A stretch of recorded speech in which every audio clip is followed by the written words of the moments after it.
The damp spring air at Harrenhal tasted of smoke, fresh-turned earth, and anticipation thick as boiled wine. It was the 12th day of the fabled tourney, and the hills beneath the colossal towers had already witnessed wonders. Arthur Dane's dawn flashing silver in bright morning sun, Brandon Stark's reckless laughter as he vaulted a hedge maze on a skittish courser, even the queen herself peering from a litter silk-draped window, to watch her son best-seasoned lords twice his age. Yet nothing stirred whispers half so loudly as the last-minute rumor of a nameless blue knight riding for the day's final tilt. Few inside the hawthorn-ringed lists realized that beneath the sky-blue enamel, the pointed sugarloaf helm, and the cobalt surcoat, embroidered only with 7 white stars, stood Lady Brienne of Tarth. She had sailed north in secret, disguised as a small hedge knight squire, with 2 retainers sworn to speak her name to no one. At 17, she was as tall as most men, and broader of shoulder than any save the mountain. Her face she hid behind her visor. Her father's sigil, tall ship and son, she rejected, lest it betray her. The cloak she wore was ragged, dyed to match the Kingsguard's field of blue and white. Only the stars hinted at the 7 whose quiet favor she begged. Brienne had not come for crowns or kisses. She had come for coats of arms. She meant to claim at least 6, 1 per tourney day, proof she could stand amongst the finest in the realm. Then she would ride home, demand the right to inherit Tarth's steelworks, and show her father, Lord Selwyn, that a daughter could keep the even star shining as bright as any sun. But the road of heroes forks when least expected. Across the lists, Sir Jaime Lannister watched with half-lidded golden eyes. He was 15, and bored with easy victories. The tilt felt slower than fencing against the master-at-arms straw dummy, back at Casterly Rock. Father had summoned him from his page's chores only days ago, intent that the boy be seen, and admired, by Aerys's court. Tywin had come south pretending to reconcile with the king, but every man with ears knew the lion plotted something subtler than words could cage. Jaime thought none of it mattered. He wanted rousing swordplay, not politics. The herald's horn shuddered the air. Brienne's destrier, winter white, pawed the earth. Her first opponent, a grizzled knight of the Reach with honeysuckle on his cloak, saluted, couched his lance, and charged like a thundercloud made flesh. Brienne leaned forward, arm locked, hips braced. Impact burst splinters across both shields, but only the Reach knight toppled, crashing in a blur of limbs and oak. Gasps went up all round. 3 tilts later, the crowd stopped whispering and began to roar. She broke 2 lances on Jonathan Derry, unhorsed Eustace Hightower despite his charger outweighing hers by 2 stone. Shattered Sir Barristan's borrowed practice lance clean in 2, though the old knight kept his seat through balance alone. The last match was called short, when Gerald Hightower himself, Lord Commander of the Kingsguard, stalked from the royal dais to peer through the helm slits of the nameless knight with a scowl carved from marble. "Remove that visor," the White Bull commanded. Brienne's heart hammered louder than the crowd's. If she complied, ridicule would drown her triumphs. If she refused, she risked forfeiture, even arrest. But before she could answer, another voice broke the hush. Thin, cracking with mania. Let the mysterious champion keep the helm. King Aerys II rose, bronze-scaled crown half askew atop dandruff-flecked hair. "Mystery delights us. Kneel, good sir." His eyes gleamed fever-bright, lingering too long on the night's unrelenting stillness. Brienne knelt. The color drained from Barristan's tanned cheeks. The White Bull's gauntlet twitched above his sword. Jaime leaned over the railing, fascinated. What reward shall we grant for such valiance? Aerys' tongue licked dry lips. Would you serve your king more closely? There in the mud, Brienne felt the weight of the 7 pressing upon her shoulders, and something fiercer beneath her ribs that might have been courage or ruin. "Your Grace,"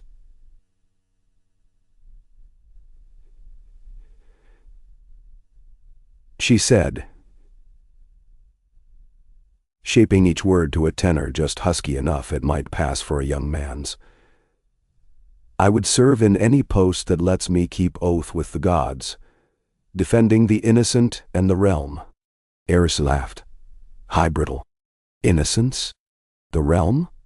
Pretty words. Rise, sir, rise and receive white cloak and steel. We name you to our Kingsguard forthwith. N. Shouts burst, some joyous, many outraged.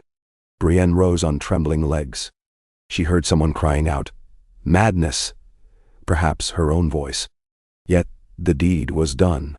Barristan knelt to drape a borrowed snowy cloak across her shoulders. Gerald Hightower muttered something about oaths to be spoken at dawn inside the Red Keep sept. Only when the dais emptied did Brienne remember her visor. She lifted it.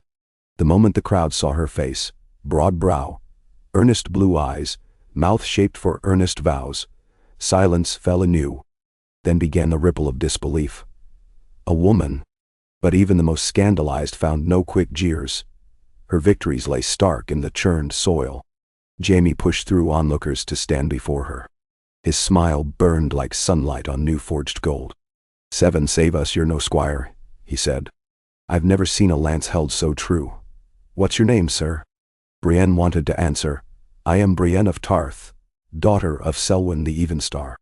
But Tywin's voice thundered across the lists, commanding Jaime back toward the lion banners. The boy obeyed, turning once to glance at Brienne with something between envy and yearning. 2 days later, dusk-gilded King's Landing in red-gold light. Brienne stood inside the Sept of Baelor, armored yet cloakless, before the white marble statue of the mother. The Kingsguard ringed her on 3 sides. Selmy like a parchment-skinned oak, Gawain gaunt with hawk nose flared in distaste, Hightower implacable, save for the faint shiver of his eyelids each time Eris coughed. None addressed her. To them, she was an absurdity forced upon their ancient brotherhood. Yet she sensed another watcher, Prince Rhaegar Targaryen, silent in a pew's shadow. His violet eyes studied her not with scorn, but with a scholar's keen curiosity, as though mapping the lines of a prophecy newly come to life.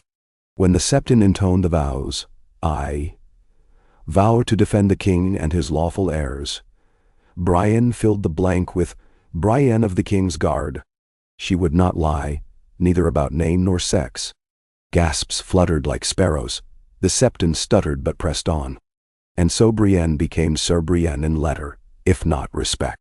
That same night, Tywin Lannister resigned the handship, again, and departed in silent wrath for Casterly Rock. He did not kneel before the king in farewell. Instead he strode from the throne room flanked by crimson guards, Jaime trailing behind him like a pale reflection, robbed of polish. Eris whispered to Varys that no lion's pride could match the shock thrown at its feet by a single girl's helmet. Jaime's dreams curdled to ash the next day, when ravens brought tidings that his sister Cersei, once promised a place at court, was to remain in the Rock until such time as suitable companions are found for the new lady of Casterly Rock. Tywin's words. Their father had decided, if Jaime could not be Kingsguard at 15, then Jaime would be lord-in-waiting, groomed to inherit the West. Cersei wept, raged, tried to bribe her septa into arranging a clandestine escort to King's Landing. Jaime, torn, forced smiles he did not feel. He wrote one letter only, addressed to Sir Brienne, delivered by Maester's dove. "I dream now of the tourney every night. Your lance breaking, like dawn, over and over. If I must learn lordship, may I still keep sword in hand? Perhaps one day we cross blades again, if the realm allows." He sealed it without sigil, so her brothers of the White wouldn't spy. Whether she received it or chose to answer, he never learned. The city called Brienne living scandal. Linen-draped noblewomen gawked when she marched across cobbled squares in enameled breastplate. Potboys and pickpockets alike offered mock curtsies as she passed. But the small folk, washerwomen scrubbing steps, sellsword cripples begging alms, watched with wonder. Some touched her cloak's hem when they dared, as though a maiden in white proved that the gods had not forgotten men. Within the Red Keep, she drilled from dawn to dusk. Arthur Dane sparred with her thrice weekly. His praise came cool and measured. Footwork too stiff, shield raised a breath too late. Yet your courage is clean as glass. Barristan seldom spoke, but when she held ground against his flurry of cuts beneath the butcher's courtyard sycamore, he nodded once, a gesture worth more than brazen cheers. Gwaine Gaunt refused to cross swords with her entirely. Eris summoned her often, never alone. He paraded her before lords as proof of royal whim. See, even the laws of nature bend at our word. Once he asked if she would cut her hair, so the court might forget this jarring sight of maiden locks beneath my cloak. Brienne kept her silence. Later that night, when she trimmed half an inch from her golden straw locks and scattered them to the Blackwater breeze, she felt neither shame nor compliance, only the ache of choices not yet made. Rhaegar visited the White Sword Tower one rain-soaked evening. He found her oiling chain rings by lamplight. "The realm whispers you will crack beneath so much scorn," he said. "Will you?" "No, your highness." Rhaegar regarded her like a harp newly strung. "Then no, you are not alone. When I return from Harrenhal's harvest tourney, I intend to press father for reforms, beginning with the Kingsguard's ancient statutes." He laid a scroll before her, "On valor without regard to birth." Brienne traced the calligraphy, astonished. She dared speak. "The statutes forbid a sworn brother from holding lands or titles. Might they ever forbid a woman?" "They never imagined one," Rhaegar murmured, half smile alive in lamplight. "Let us help them imagine." He left before dawn. 5 months later, the Crown Prince crowned Lyanna Stark Queen of Love and Beauty, and the realm fractured like thin ice under a mailed boot. When Brandon Stark thundered south demanding Lyanna's release, Brienne stood behind the Iron Throne during the audience. Eris' cheeks glistened with sweat. Wildfire brewed behind his pupils. He ordered Brandon seized, fathers called south as traitors. Brienne's gauntlet tightened on her sword pommel. She thought of her own father, patient Selwyn on distant Tarth, and wondered how it felt to gallop half a kingdom for blood only to glimpse madness wearing a crown. Still, she did not draw. Barristan later confessed that he'd watched her more than he watched the king that day, unsure if the girl who shattered lances would also shatter the realm's fragile peace. War came anyway. Brienne guarded Queen Rhaella and young Prince Viserys during the first moons of rebellion. She saw more tears than battles, though once, outside Maidenpool, she slew 3 Selsails who breached the encampment's watergate. Blackwater Bay echoed with rumors of a demon female knight carving griffins and cranes alike. She felt no pride, only an endless fatigue steeped in sleepless nights, steel sweat, and the knowledge that somewhere Jaime Lannister roamed not as a brother in white, but as an enemy's heir.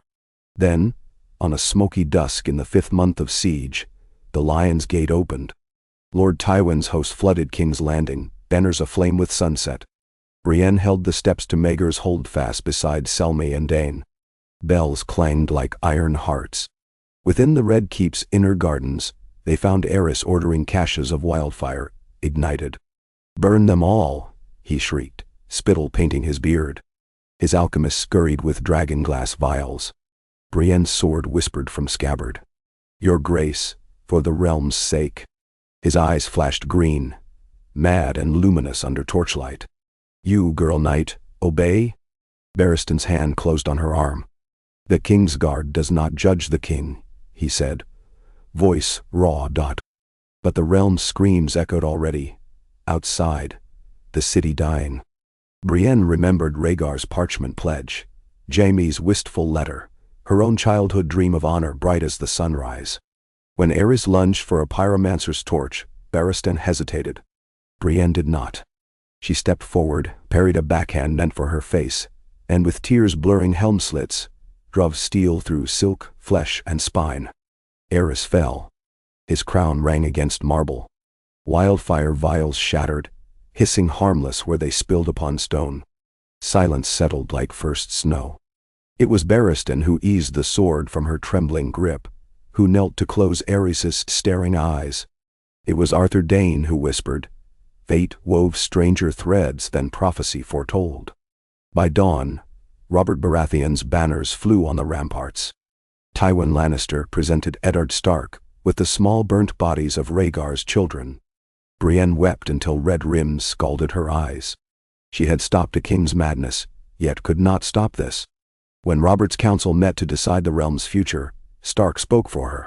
She slew the mad king to save thousands. She is no oath-breaker. Varys' tongue flickered. Pycelle puffed indignation. Stannis spoke law. Kingslaying remained treason. Yet the Lord of Storm's End, bruised and newly crowned, rumbled that any man who kept him from his ale a moment longer over quibbling words could join the Seven himself. So Brienne kept sword and cloak, but the white was stained forever, no matter how often she scrubbed. Jaime rode through the ash-scented gates scarcely a day later, crimson cloak billowing behind a company of Lannister outriders. He dismounted before the ruined throne room, boots crunching emerald shards of wildfire crystals. At the foot of the dais, Brienne awaited, linen bandage dark upon her jaw where a rebel pike had grazed. Their eyes met. He saw shock, grief, and something like relief beneath her fatigue. She saw wonder and the weight of a lord's mantle he never asked to wear. "I thought to be the youngest Kingsguard in history," he said softly. "Seems the gods had other plans." "I never thought to be Kingsguard at all," she answered. Then, "Jaime, your father." He shook his head. "I know what has been done. I did not ride here to defend it." "Menao." From the corridor, Robert's voice boomed. "Lannister Tarth, bring your quarrel before the king or cease your whispering." They entered together. What judgment Robert meant to pass none can say. Tywin interposed with golden calm, promising debts, oaths, hostages. In the end, Jaime bent knee to the new monarch, but refused the white cloak offered belatedly by Jon Arryn. He spoke simply. "One lion in chains is enough." Brienne watched, heart echoing hollow. She remembered Arthur Dayne's quiet prophecy. Stranger threads indeed. The boy whose smile shone like sunlight upon her hour of triumph now stood a lord without lust for lordship, bound to wars he never chose. The girl who dreamed of a father's pride had slain a king and found the realm's gratitude to taste like ashes. Years passed. Robert's court fattened on tourneys and feasts. Brienne patrolled the Kingswood, the Reach, even the Wall when a visiting Lord Commander begged aid against raiders. Songs spread of the Maid of Tarth, sworn brother though sister by blood, who bore Oathkeeper, Sir Arthur's last gift, and never once shied from giant, white, or warg. Jaime grew into his armor as Lord of the Rock, but stories drifted east that he spent nights sparring alone, forcing squires to attack in groups, as though chasing ghosts only steel might banish. Viserys and young Daenerys fled across the narrow sea, nursemaids whispering of a woman knight who slew their father. Brienne's sleep drowned in memories of green-glassed eyes. When war stirred again, Ned Stark's head falling, dragons hatching, kingdoms sundered, letters flew between the rock and the capital, written in a cipher only two shared. Each bore neither crest nor title, beginning always with the same line. Do you still remember the lists at Harrenhal? Across half a realm of flame they remembered. On the eve of Blackwater's second siege, Brienne stood upon King's Landing's walls staring west to where the sun bled across 100 Lannister sails. Somewhere aboard the flagship, Jaime watched those same battlements and wondered if the woman in white would greet him first with spear point or open hand. Wind whipped Brienne's cloak. It snapped like a sail at sea. She thought of oaths. To king, to realm, to the silent mother whose marble face had watched her kneel all those years ago. She thought of Tywin's cold eyes, of Cersei's brittle smile, of the dragons rumored to be reborn far off in shadowed wastes. She thought, above all, of a boy at Harrenhal, who had leaned over a railing and smiled at her like sunrise. The bells of the city began to toll, low and warning. Brienne drew Oathkeeper. Below, torches flared along the quays, lighting wildfire upon the tide. Above, 7 pale stars shimmered on her faded surcoat. And deep within her armored breast, a heart hammered not with fear, but with a strange, soaring certainty.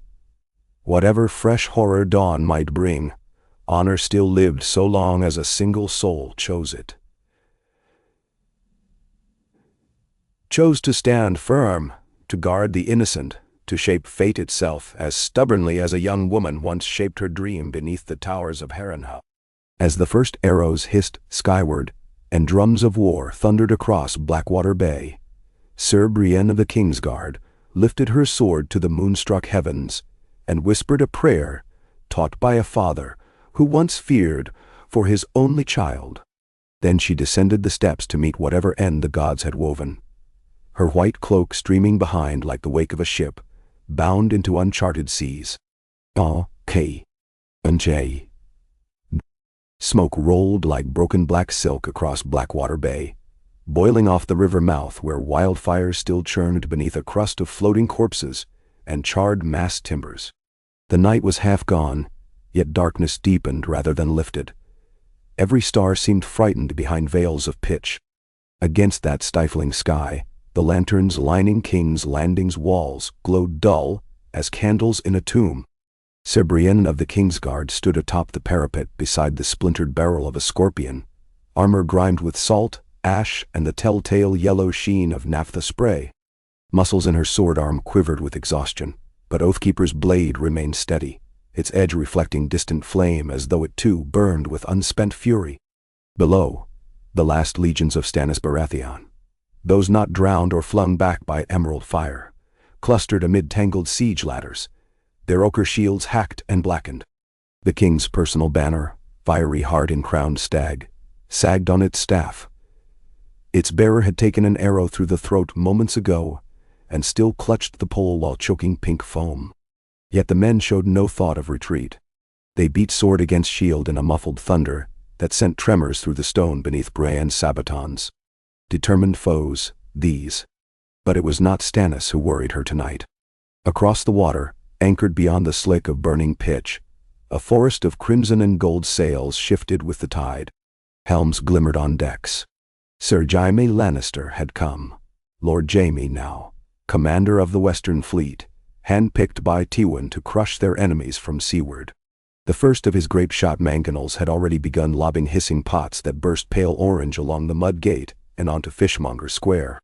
Though those vials lacked Wildfire's ferocity, each explosion tore limbs, rattled nerves, and sent panic flitting through the defenders like sparrows startled in a rookery. The city could not weather two assaults at once. But tonight, impossibly, it must. A horn bellowed behind Brienne. She turned to see Sir Loras Tyrell limping from the stair tower. Surcoat torn, left pauldron cracked. His plumed helm dangled from one hand. Blood dripped a steady line behind him. They mass again for the next push.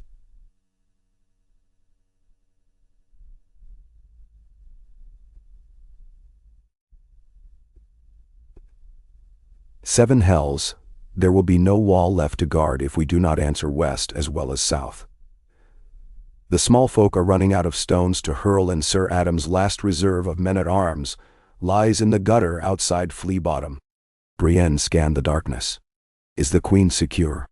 Cersei, nestled in Maegor's, same as ever, nursing her cubs. As for the other queen, he meant Margaery. Never mind, the ceremony awaited. She won't stay caged. She's convinced the city will love her more if she tends the wounded within the sept. I fear she'll be trampled should the crowds break. Brienne frowned. Duty to protect the royal family had always been muddied by Robert's tangle of heirs and alliances, yet her path felt clear tonight. Keep the walls, hold the line until dawn, trust the seven to decide justice later. Still, another thought pressed quietly behind her sternum. If the fleet landed unchallenged, the city would fall whichever Baratheon standard flew overhead.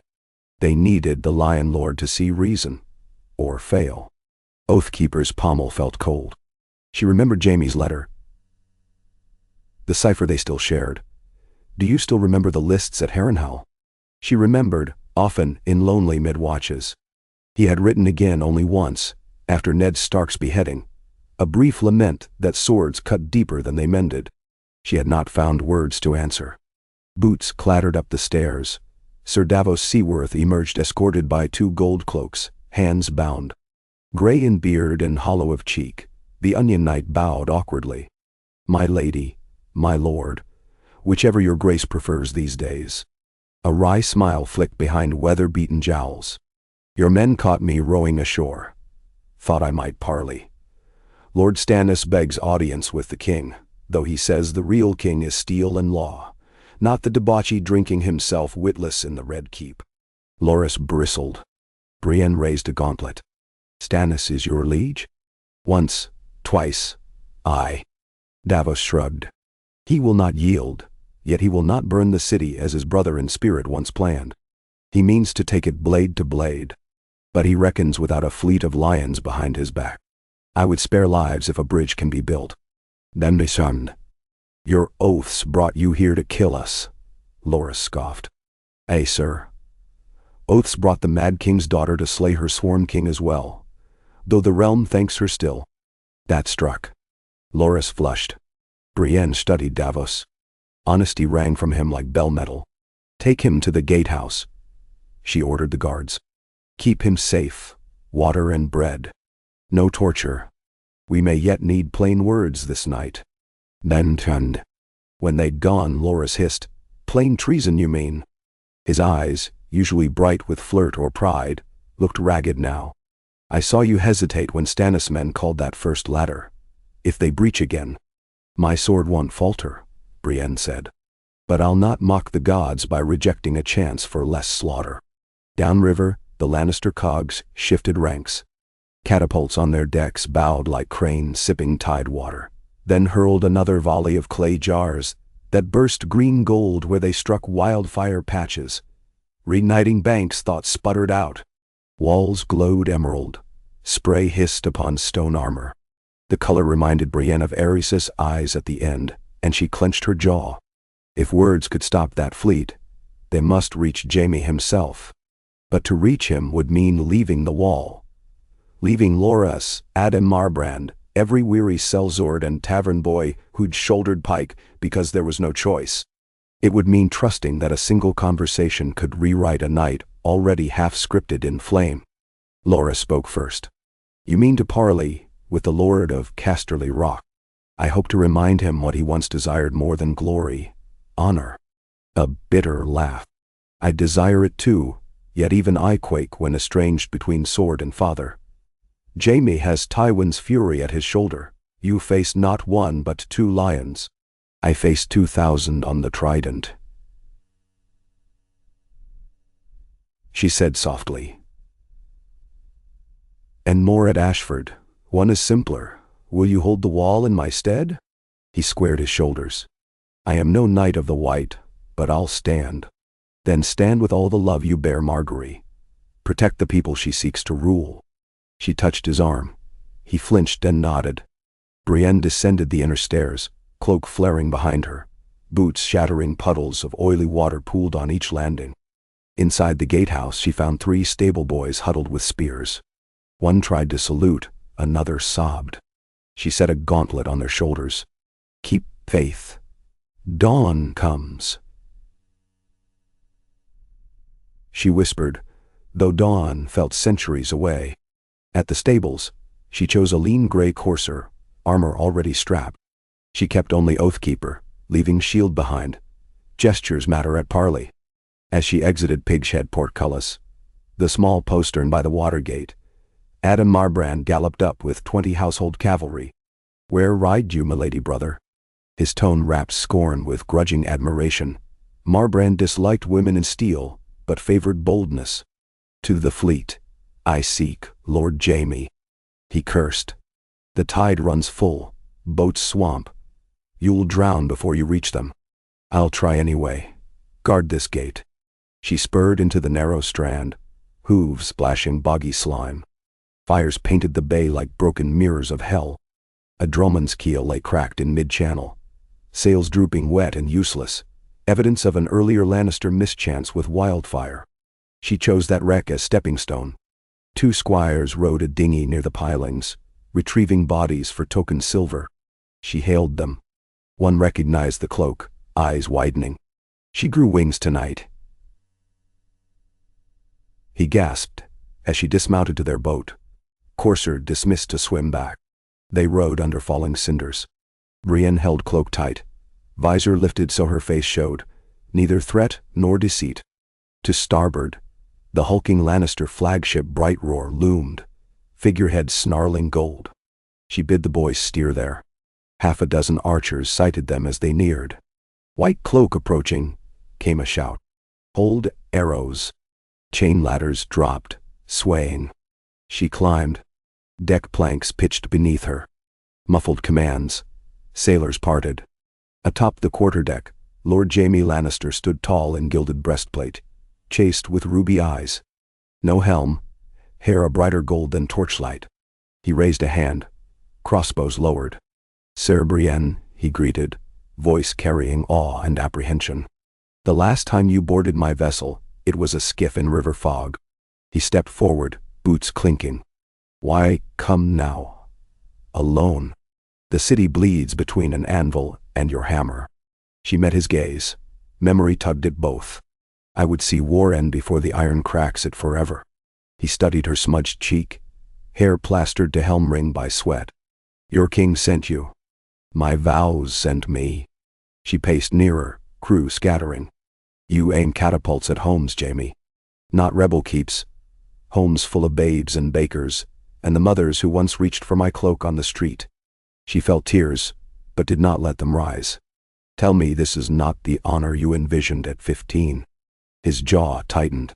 "My father commands the relief of King's Landing. Stannis' victory would set the realm alight again. We end fire before it spreads. Wildfire already spreads. Your every jar bursts more." She pointed across black water. "Recall eras, what we swore never to become."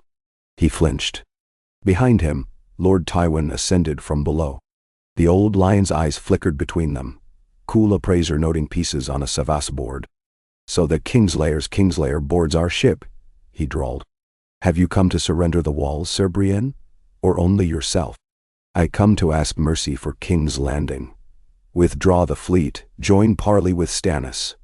Robert's bastard children die in hovels while we argue who sits a shattered seat. You could forge peace tonight, Lord Tywin. Earn something gold cannot purchase." Tywin's expression hardly shifted.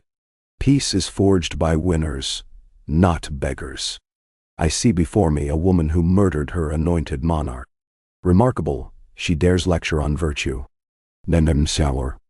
Jaime spoke then, softly.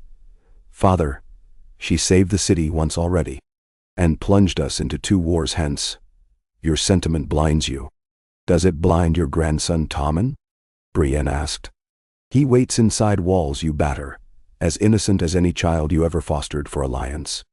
Tywin's lips pressed thin. Jaime inhaled raggedly.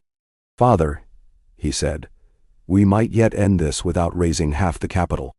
If Stannis sees your warship stand off, he may bargain." "Bah!" "And which crown would you grant him, boy? The one he claims or the one your sister claims for her second-born?" Tywin swept a gloved hand. "No, we strike. The gate burns at dawn, we enter. We display the stag's head on our ramparts by noon. Such is mercy." "Mercy to none," Brienne whispered. 2 catapult crews loosed again. Bright green flame blossomed afar, lighting Tywin's profile grotesque. The old lord's conviction weighed heavier than stone. Brienne closed eyes, prayed. When she opened them, Jaime was staring at her, lips parted slightly. Something churned behind his gaze. Memory of Harrenhal, of letters unsent. He turned to his father. "You need my sword to command loyalty of the men. If I refuse, will you claim victory as easily?" Tywin studied him. "You are of my blood. You will obey. Blood gave me life. Honor must grant me cause." Jaime stepped to the rail, gaze roving the burning river. "During the Mad King's reign, I watched his wildfire torches raised against thousands. I swore then never again. You should be proud. I keep to my oaths." "Then—" Tywin's nostrils flared. "You swore to me as heir." "I swore to the realm first," Jaime said. He unbuckled sword belt, bright cloth of gold with lion buckle, and laid it on a capstan. "I will not command this assault." Silence crashed. Sailors hushed. Even waves seemed to hesitate. "You would betray your father for her?" Tywin's voice lowered to lethal quiet. "I would betray no one." Jaime faced Brienne. I will ride with her to parley Stannis at the Bridge of Ships. Let him see a united front willing to talk. If he refuses, I will bear arms at the wall. No wildfire, no ships bombarding small folk. Open battle, soldier to soldier. Then shall. Brienne's chest constricted. She had come hoping. She had not dared dream. She bowed head once. Thank you. Tywin said nothing for a heartbeat. Then, go then. But know that should this folly cost us the city, Casterly Rock will remember whose weakness cracked our stone. Jaime inclined his head, more sorrow than fear in eyes. He called for his destrier, and for a white flag. Crew scrambled. Brienne turned back to Tywin. You may yet join us. The Lion Lord watched her, as though measuring coffin boards. I make peace by winning. See to your own soul, girl. He rotated away, descending the ladder, cloak swirling like drying blood. Hours later, dawn's first pallor seeped across slate clouds, bleaching the horizon. Upon a makeshift quay formed by scuttled barges chained bow to stern, Brienne and Jaime awaited Stannis Baratheon. Behind them, Bright Roar lay at anchor silent, catapults idle. Lannister sails drooped in truce. On the city side, gates remained shut, but battering rams stilled. The lull felt brittle, moments uncounted in war songs. To either flank, archers held strings taut yet arrows unknocked. Stannis emerged from smoke, astride a dark red courser, flanked by Lord Valerian and a handful of weathered knights. His jaw clenched as though chewing iron nails. When he dismounted 2 paces across from Jaime, his brow rose at the absence of Tywin, but his eyes locked on Brienne's cloak. A Kingsguard woman, he said. Some jape of court this. No jape, Brienne replied. I slew Eris rather than let him roast the city you now attack. You claim justice, so do I. Let us reason before more children die. And so. Stannis' gaze flickered, calculating. You stand with the usurping lions, or with the stag you wedged from his birthright? I stand with the realm, and with the people whose cries you no longer hear beyond ambition. Valerian scowled. Bold tongue for treason's bride. Jaime's smile cut the fog. Bit rich, my lord, from one who fed on Robert's coin until the purse emptied. He lifted empty hands. We have wildfire enough to drown your host thrice over, yet we halt. Withdraw beyond the bay, and we will open the city for negotiation under truce. Binding oaths, sealed by the High Septon. Then? The lion's tooth dulls, Stannis murmured. You fear my numbers. We fear our conscience, Brienne said. Soldiers fought enough. Winter marches, food spoils. We propose a council, 3 from each camp, to discuss rightful rule. Let the lords gather at Old Town after sowing. No blades in the city meanwhile. Stannis' mouth flattened. And Tywin? Will attend or risk shattering his house's honor before Westeros? Jaime answered. A flicker of defiance sparked behind his cool facade.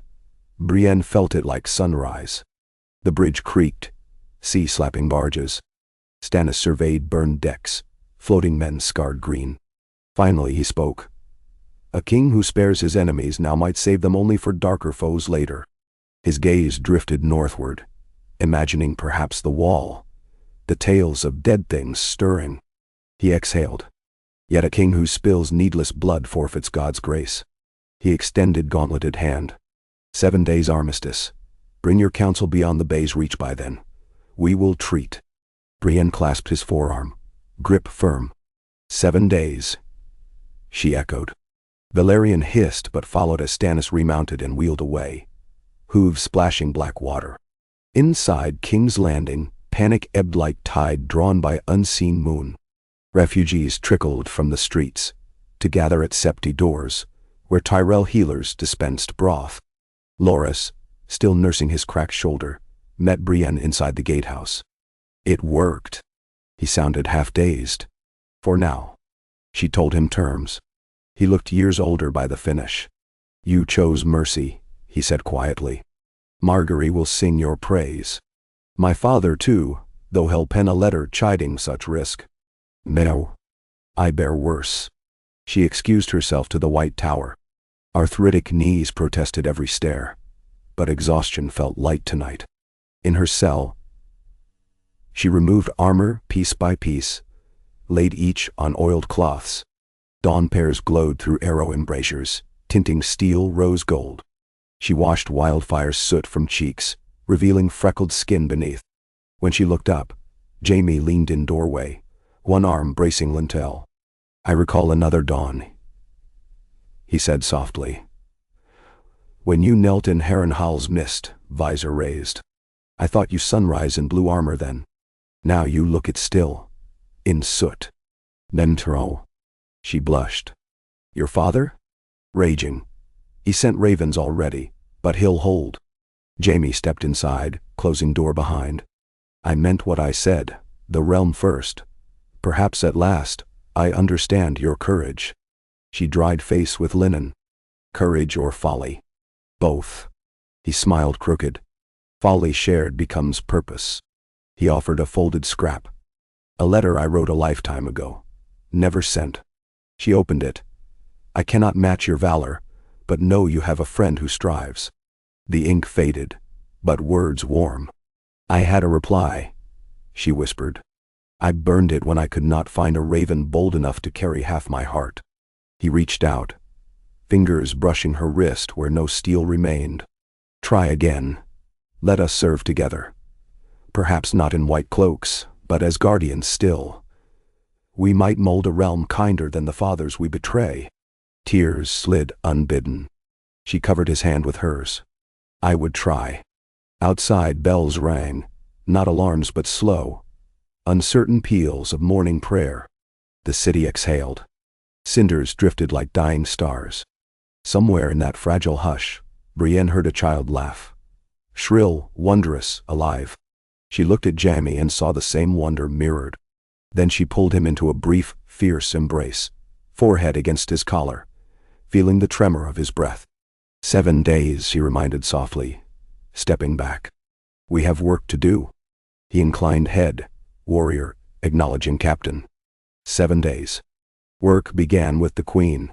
Cersei Lannister received Brienne in Maegor's holdfast, hair unbound, green eyes wary. "My brother undermines our father's siege, and you bring him the hammer to strike our house from within." She circled Brienne like a lioness unhappy with the bars of her cage. "Tell me why I shouldn't order your head displayed outside the gate." "Because the people would riot at a butchered knight who spared them Wildfire," Brienne replied. "Because your son's reign will never stand if built upon a city's ashes.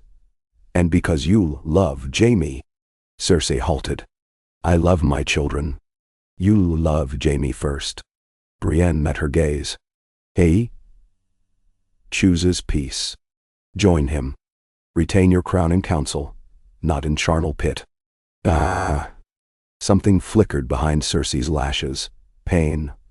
Longing. "If I choose, father will disown me." "Then free yourself." Brienne's voice softened. "A cage painted gold is still a cage. I would see you walk beyond." Cersei looked away, fists clenched white. She said nothing, yet when Brienne departed, the gold cloak stationed there stepped aside with less hostility than before. Council assembled 3 days later beneath the roofless great sept, burnt when dragonfire raged centuries ago, never restored fully. Broken marble columns stood sentinel over mismatched trestle tables. Brienne, Jamie, Loras, Grand Maester Gorman, elevated after Pacel's death. The High Septon, Sir Davos, now freed, Lady Olenna Tyrell, and a tight-lipped Tywin faced Stannis. Valerian, Maester Pylos, and representatives of Storm's End gentry. Ravens flapped overhead through sunny gaps, as though news already launched across sky. Arguments spanned lineage, law, faith, and the looming specter of winter. When impasse threatened knives, Brienne rose, voice resonant. "We sit here by miracle. Wildfire ended not your lives, nor mine. Let's not squander grace." She recounted her memory of Aerys's final moments, the green glare, the dying whim, until even Tywin's gold eyes drifted. Stannis listened, jaw taut. "And yet the realm chooses soft, lies over hard duty. Will they ever accept me? Give them room to, Brienne urged. Lift the siege now. Feed the city for winter. They'll remember the hand that fed, not the sword that cut. The Onion Knight added quiet support. Feed them onions if no bread. Chuckles rippled. Tywin's voice cut next. Withdrawal buys other claimants time. Renly's ghost still walks banners in reach. The girls of Dragonstone birth rumors with every tide. He searched faces. Unless you'll quell them first. Eyes shifted to Jaime, who shrugged. We cannot kill every rumor. Only build truth worth believing. He leaned forward. Father, one truth is clear. Our own people starve. If we keep war raging, there will be no gold left to mine nor fields to harvest. Tywin glared. Then, almost imperceptibly, nodded once. The Rock will provision King's Landing for winter, in exchange for full pardon of its garrison and confirmation of Tommen's lordship of the Trident once grown. Lady Olenna snorted. Bargaining chips clack like Savassones. Perhaps we bargain my granddaughter's hand as well? Margaery for Stannis? No? Then accept she will wed Tommen. Gives you rock and rose both. Thus Webb spun. The High Septon drafted parchment. A grand council at Old Town come spring houses to send chosen electors. Until then, a truce, free travel for supplies, and shared patrols against banditry. Meanwhile, ravens would soar to Winterfell, Dorne, the Vale, inviting lords to witness fairness. The ink dried as dusk descended, candles guttering in open air. When all had signed, Stannis' hand trembled around the quill. Exhaustion or relief, none could say. He addressed Brienne. One duel remains unwon between us, sir. He touched the hilt of Lightbringer. Sheathe. But perhaps another day. She bowed. On ground not soaked with our people's blood, I will meet you. He inclined head, then stalked off under escort. Tywin approached as knights dispersed. You think your labored speeches saved us, girl? Dragons hatch across the sea. Winter wolves howl in the north. Peace is a siege on delay. His breath misted the cool dusk. But you gave me hours enough to choose which gate I guard. Remember that. Choose well, Brienne said. He grunted. Jaime believes you will fashion him into legend. Don't fail him. She met his gaze levelly. He fashions his own legend. Tywin's lip twitched. Almost a smile, or perhaps a wince, before he strode away, cloak rustling. 7 days became 7 weeks. Stannis' infantry camped outside the walls but refrained from assault, trading grain, saltfish, and onion bulbs for city iron and leatherwork. Jaime supervised joint patrols rooting out Sellswords who refused truce. Loras drilled boys of the city watch, raising a disciplined corps. Cersei ventured beyond her keep to oversee rebuilding of Wharf District, flanked by Kingsguard and Tyrell maidens distributing hot soup. Some whispered she sought favor. Brienne glimpsed genuine concern in her eyes. One clear afternoon, Brienne found Jaime sparring alone beside the Blackwater. He wielded sword left-handed now, his right still strong, yet he practiced ambidexterity for reasons he shrugged off as out of boredom. Sweat traced spine muscled by constant drill. She leaned against the stone rail until he noticed. He tossed her a blunted practice blade. They danced, metal ringing under gull cries, footwork echoing lessons from Arthur Dane and Barristan Selmy. Jaime's style blended lion's grace and wolfish speed. Hers, towering strength tempered by relentless patience. Neither gained margin until, panting, he tapped her pommel in salute. Well struck. They sat on a pier edge, legs dangling over slow water. If Tywin had refused truce, he mused, voice low, I might have had to choose rock or honor anew, and perhaps this time choose blade. Murdering your father would scar more than killing a mad king. She said softly. He chuckled grimly. Trust I know. Better he bends than I break. She studied his profile. Do you regret not taking the white? I wear no cloak, but I guard just the same. His hand brushed hers. Perhaps the Kingsguard needed you, not me. The realm did too. She flushed again. I needed the 7 to guide me. And you, to remind me of sunrise. He turned, eyes reflecting river light. Their lips met. A brief, hesitant touch, but it felt like the first dawn after winter. Winter, however, came. Rumors of dead men walking reached the capital alongside ravens from the wall, wildlings swarming east, others breaching abandoned castles. The Grand Council convened in Old Town debated succession, but Brienne urged dispatch northward. She argued that living quarrels meant little against dead armies. Jon Snow, newly named Lord Commander, begged aid. Stannis sailed by autumn with galleys and sail sails, leaving half his host to keep King's Landing's peace. Jaime volunteered ships. Tywin provided coin. Brienne took formal leave of the White Tower, but Cersei surprised her by kneeling, presenting a fresh-sewn surcoat. 7 white stars upon deep midnight blue. Wear it north, Cersei said. So the Snows know whose side you claim. Tears glinted unshed. Pride kept them firm. Jaime joined her on the quay. Together they embarked aboard the galley Evenstar. Gift from Lord Selwyn, who at last sent word, "My daughter guards all I love, though seas divide us. Tarthship will carry her to any fate." Brienne's hands trembled reading the letter, but Jaime steadied them, pressing parchment to her heart. As sails filled and capital's spires dwindled astern, Brienne stood at prow beside Jaime. Wind tangled her hair. Gulls wheeled overhead. She watched the horizon, skeletal of clouds, and pictured beyond it great white plains, a black wall of ice, enemy older than steel. Fear rose but did not conquer. Somewhere in the hush between waves she realized, this story, her story, had never been about a single wall, single king, single oath. It had always been about guarding those who could not guard themselves, whether child in alley, queen in holdfast, or realm itself, trembling beneath winter's shadow. She turned to the man beside her. Jaime's smile met hers. The prow cut northward, wake curling like a white cloak streaming behind them. And as the Evenstar carried them toward storms unseen, the lady brother of the Kingsguard felt the first true warmth of hope kindle, deep within frozen air. Hope wrought of honor shared, of foes made allies, of hearts learning at last to wield mercy as keenly as any blade. Ka. And E. The Evenstar's sails strained beneath a north wind, choked with ice dust, driving the galley up the coast, like a gull determined to outrun a storm.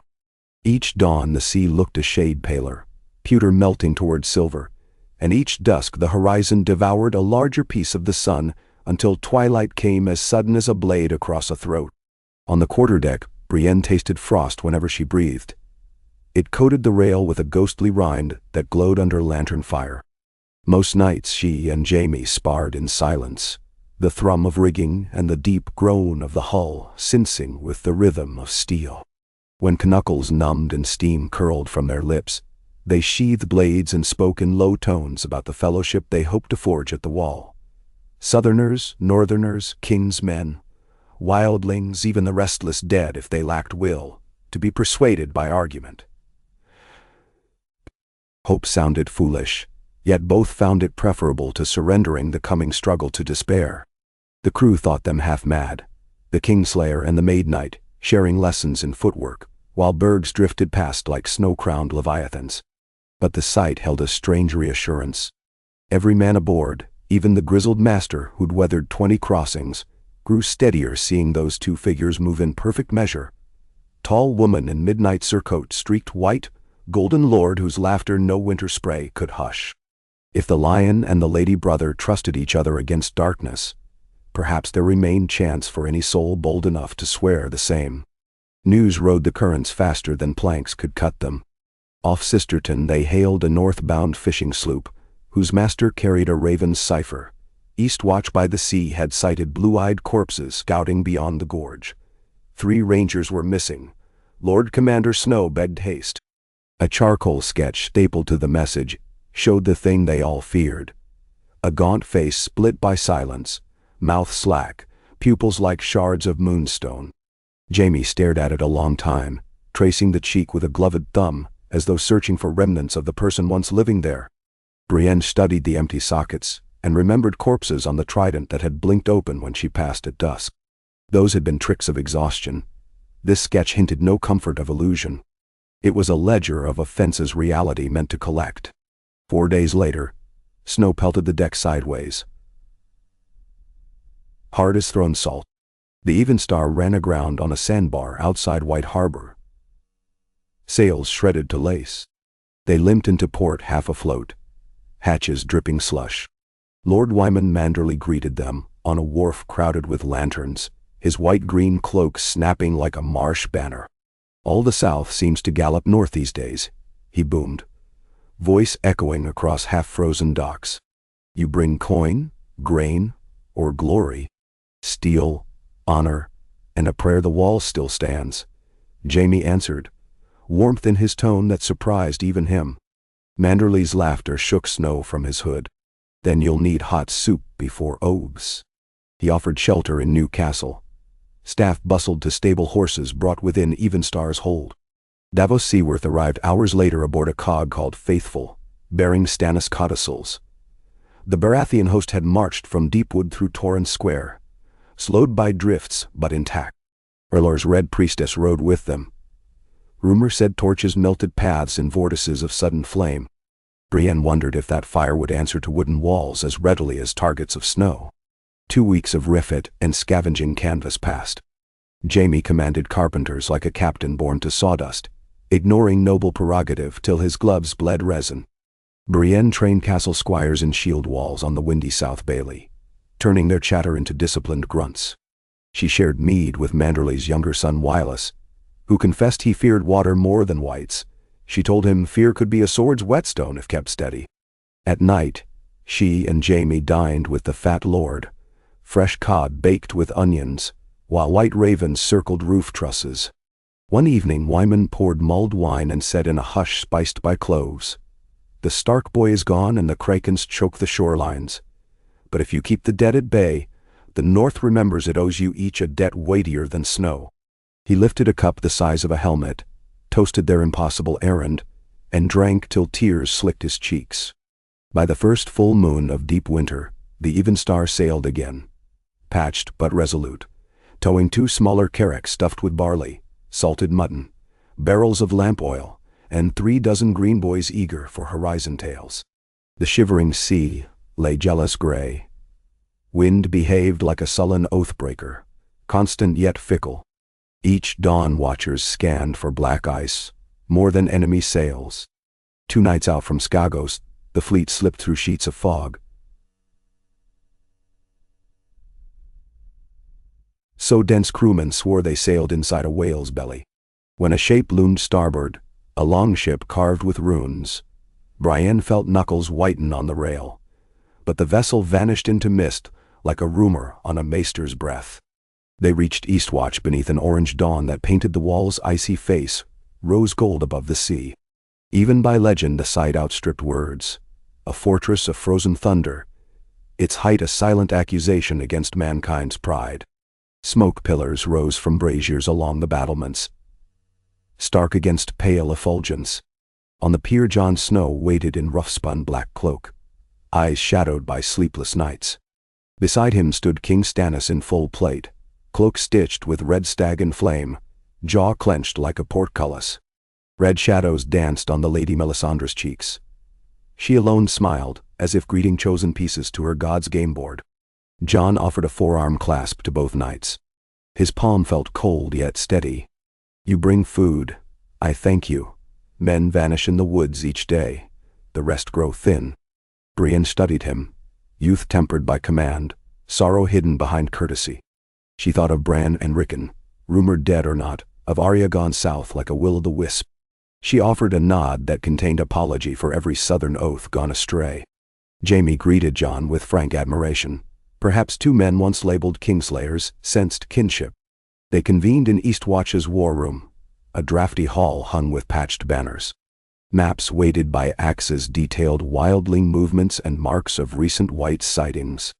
Samwell Tarly, cheeks red from cold, explained between wheezes how dragonglass arrowheads felled the others, had tested the shards himself beyond the frost fangs.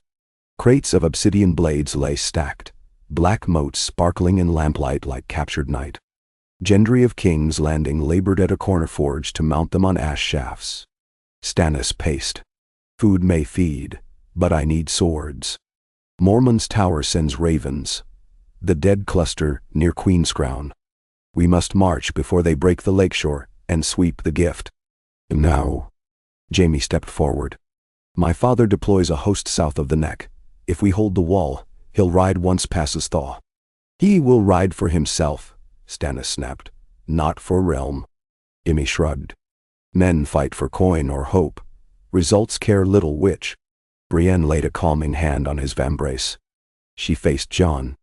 We bring 500 spears, a dozen knights, and provisions to last your garrison a fortnight.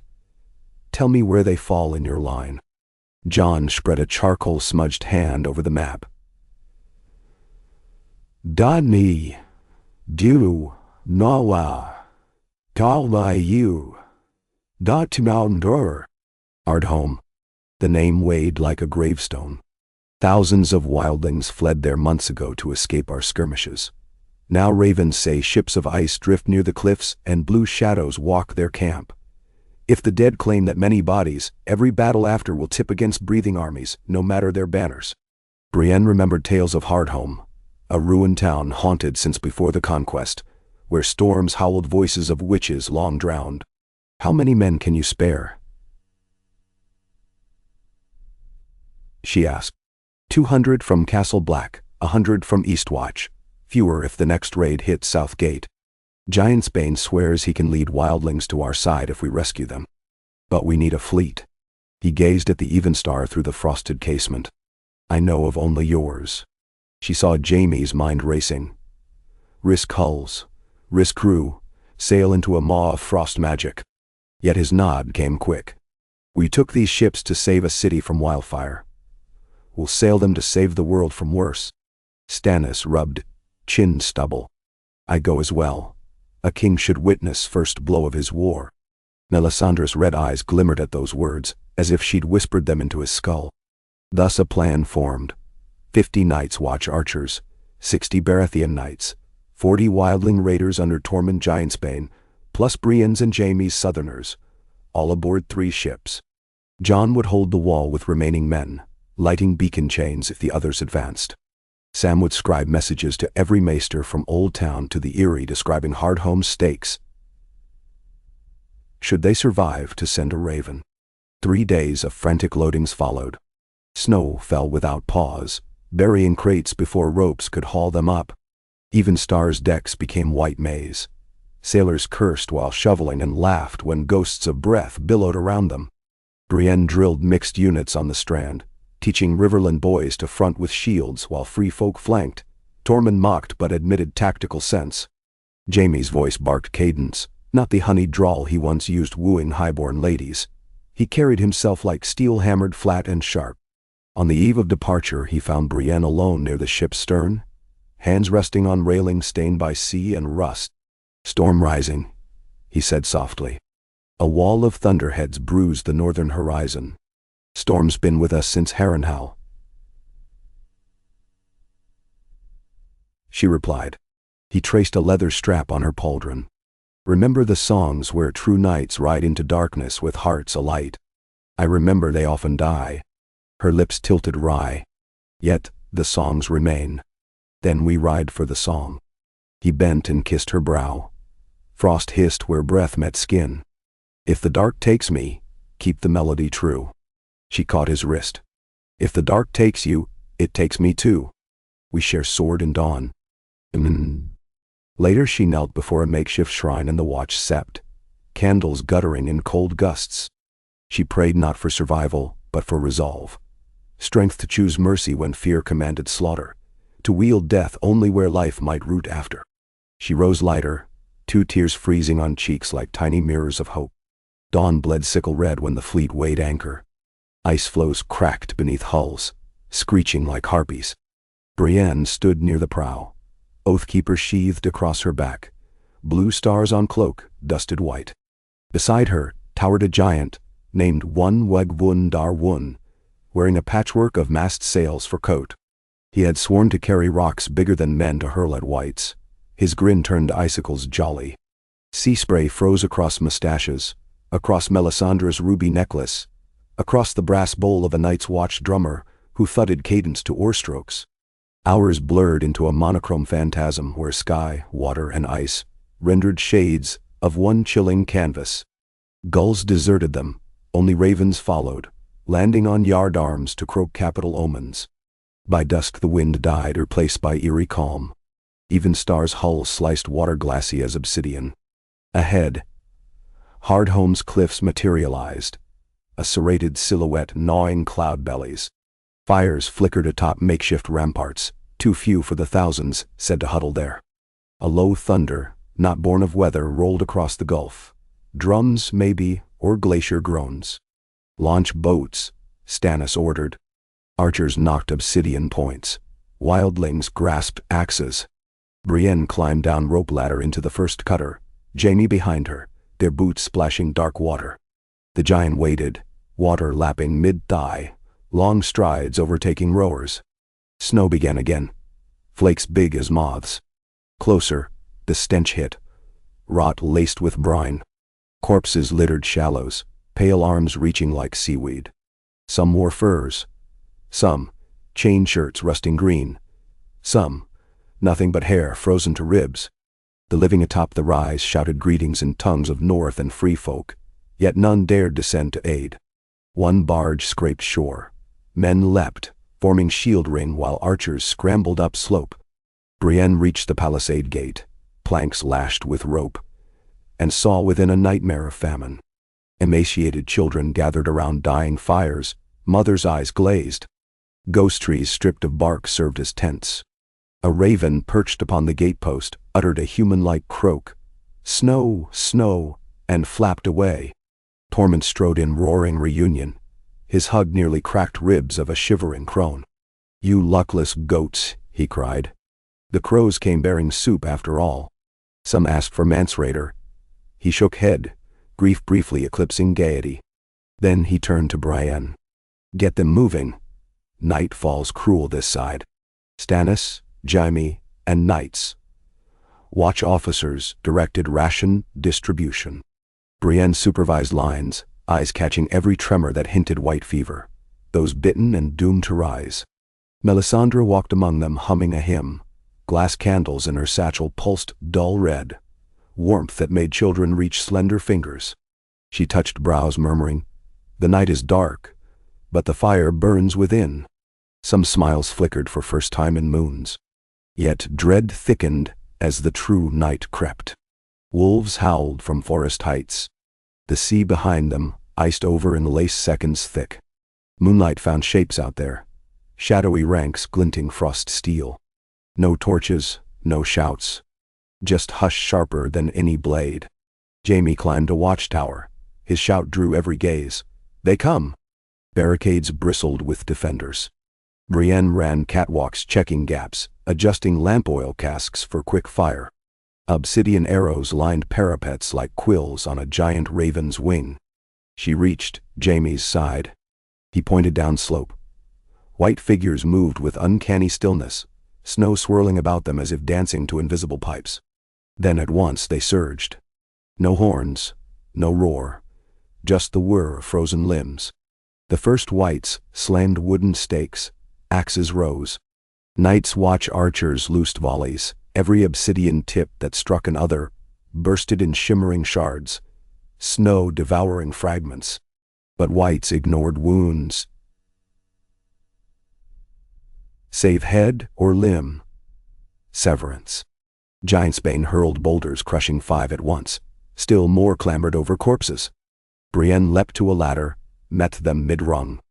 Oathkeeper's Valyrian edge sang blacklight, lopping arms that groped for her ankles. A lady in white furs, face all wrong angles reached. Brienne cleaved her skull.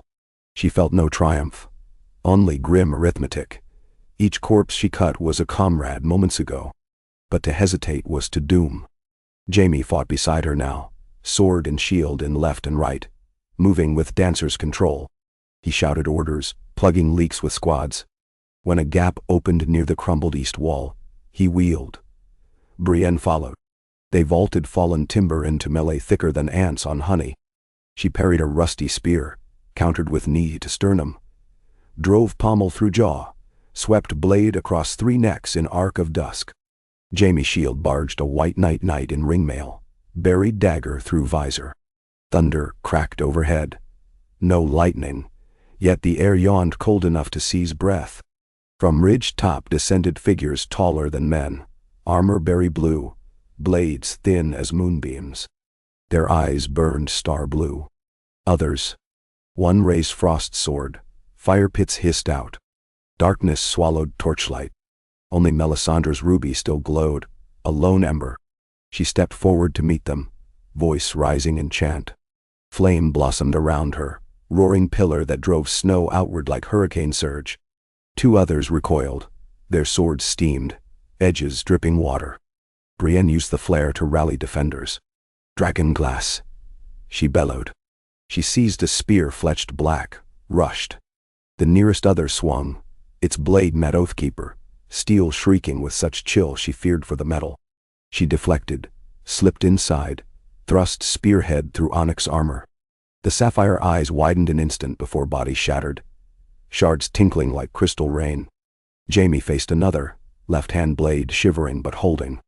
He feinted high, rolled under a sweep so cold sparks formed ice, then plunged a dragon glass dagger through knee joint. The creature crumbled into rime. Yet numbers pressed. Whites poured even as others fell back. Palisade timbers snapped. Children screamed. Brienne saw one ripped by 10 dead spearmen, giants' blood spraying night. He crushed them with bare hands before falling to knees, roar echoing cliffs. Jon Snow appeared suddenly, whirling Longclaw, Valyrian steel carving swaths.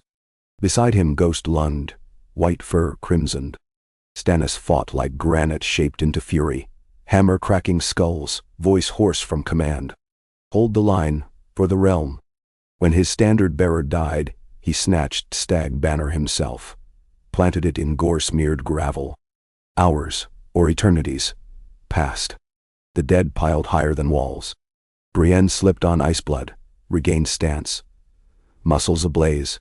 Breath came in shards. But, slowly tide shifted. Melisandre's wildfire, no common jar but conjured flame, ignited barricades into curtains of orange. Snow melted into slush moat. Whites caught at foot, smoldered. Without new corpses rising, the waves ebbed. At last, a horn blew thrice, from seaward rampart. Men nearly fainted. A second fleet appeared. Long ships bearing dark sails with kraken sigil. Ironborn, led by Asha Greyjoy, crashed onto beach, throwing axes into remaining whites, clearing a corridor for evacuation. She'd answered Joan's raven seeking any ship along the coasts. Brienne found sudden gratitude for the ruthlessness of pike swells. Dawn lurked purple behind clouds when Hardhome quieted. Smoke curled from pyres. Snow hissed where blood still steamed. Survivors staggered, wounds bound with torn cloaks. Whites lay unmoving, as if slain again. Brienne knelt beside Wunwun's hulking corpse, closed his single eye with trembling fingers. "Your boulders bought our lives," she whispered. Torment nodded, wiping tears with sooty fist. Jaime helped brace Stannis, whose left thigh gushed. Red Woman staunched bleeding with fire-kissed cloth, singing praise to her god. Stannis grimaced but did not cry out. Through pale snow glare, Brienne spotted children huddled near ramp. She sheathed sword, approached. One girl extended an icicle-numbed hand. Brienne lifted her, wrapped cloak. The child buried face in surcoat stars. They loaded survivors onto Even Star and Asha's longships. Some refused, preferring to risk woods than sea. Jon did not force them. He merely spoke. There is always room on the wall for those who choose. Many changed minds. By midday they sailed south again, wind keening through shredded rigging. Dead they could not carry burned upon beach. Smoke spiraled like dark prayers. On deck, Jaime cleaned Oathkeeper while Brienne bound his scraped knuckles. He said, "Your spearwork would make Selmy jealous." She answered, "Your left hand kept pace." He smiled weakly. Then silence folded around them, exhausted comrades satisfied to breathe the same threadbare air. In Eastwatch's infirmary Maester Aemon tended wounds, eyes milky, but mind sharp. He listened to their report, nodding grave. Every victory will cost thrice as much tomorrow, he warned. The Night King learns as men learn. Soon dragonglass may not suffice. What then? Brienne asked. Fire made flesh, the maester murmured. But that tale belongs to the east. Letters flew. Ravens to King's Landing, to Old Town Council, to Dragonstone. Stannis' scribe detailed heroism of lion and maiden both. Tywin's reply arrived a fortnight later. Terse pledge of grain, smiths capable of forging obsidian blades, and a single line. Lannister debts are paid, but winter is long. Brienne read it aloud. Jaime laughed, shaking head. For him that's poetry. Weeks of rest seldom mean peace. Scouts sighted columns of dead ranging south along the lakes, feeding the last river. The Wall doubled patrols. Eastwatch's docks bustled with watchmen fletching obsidian. Gendry fashioned pikes tipped with black shards, naming them Dawnfangs. Wildlings built turf fortlets across the Gift, joining with northern clans. For the first time in living memory, free folk and kneelers drilled side by side, sharing fires, sharpening hope. On a crisp morning when sun shone rare and bright, Jon summoned Brienne and Jaime to the King's Tower. From the parapet they saw three silhouettes balloon against sun glare. Dragons, massive, midnight, and bronze, spiraling above the forest. Their cries thundered across the wall like ancient trumpets. On Drogon's back rode the dragon queen herself, silver hair trailing flame. Daenerys Targaryen had answered North's plea. She landed in swirling snow on the frozen courtyard, dragon flame melting rings into ice. Her eyes, amethyst bright, met Brienne's with something between challenge and kinship. Two women forged by loss, bearing swords where skeptics expected sighs. She dismounted, cloak of black and scarlet swirling. Face unreadable when she spied Jaime, last Lannister to break her house. But she spoke first to Jon. You called. I come. Tyrion Lannister climbed down from Rhaegal, cheeks raw, grinning wry. I told her winter would be bracing. He caught Jaime's stare. Raised brow. Brother, the realm turns circles stranger each year. They convened council in Shield Hall, fire pits roaring. Daenerys listened to Brienne describe Hardhome. The ice swords, fire's duel. The sacrifice of one. The queen's face hardened like quenched steel. My dragons burn armies, but what of this Night King? Sam answered timidly. Legends say he was a man, perhaps still holds a man's mind. Fire will kill him if steel cannot reach. Jaime laid knuckles on map. Do. Then we strike before he marshals 10 dead for every one of ours. Plans birthed. A joint host marching out of Castle Black to confront the Night King near the Weeping Water where scouts reported his lieutenants forging lines. Dragons would strafe flanks. Obsidian infantry hold the center. Brienne volunteered to lead ground vanguard. Jon insisted he ride by her side. Stannis, leg healed by fire magic, demanded command of right wing. Jaime took left with Tormund. Tyrion would oversee supply trains. As they strategized, Brienne caught Daenerys studying her quietly. Later, outside hall, the queen approached. You slew Eris, she said, voice neither accusing nor forgiving. I slew a king-turned-monster to save a city, Brienne answered. Daenerys nodded slowly. Then we share purpose, ending monsters, even those crowned. She extended hand. Brienne took it.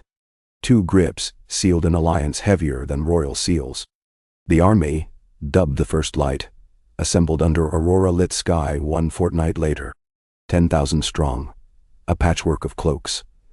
Black of Watch, red gold of Lannister volunteers, yellow stag of Baratheon, blue star of Tarth, pelts of free folk, green banners of Tyrell outriders who'd ridden from castle through snows unseen in centuries. And above all, 3 dragons sweeping arcs that painted clouds ember.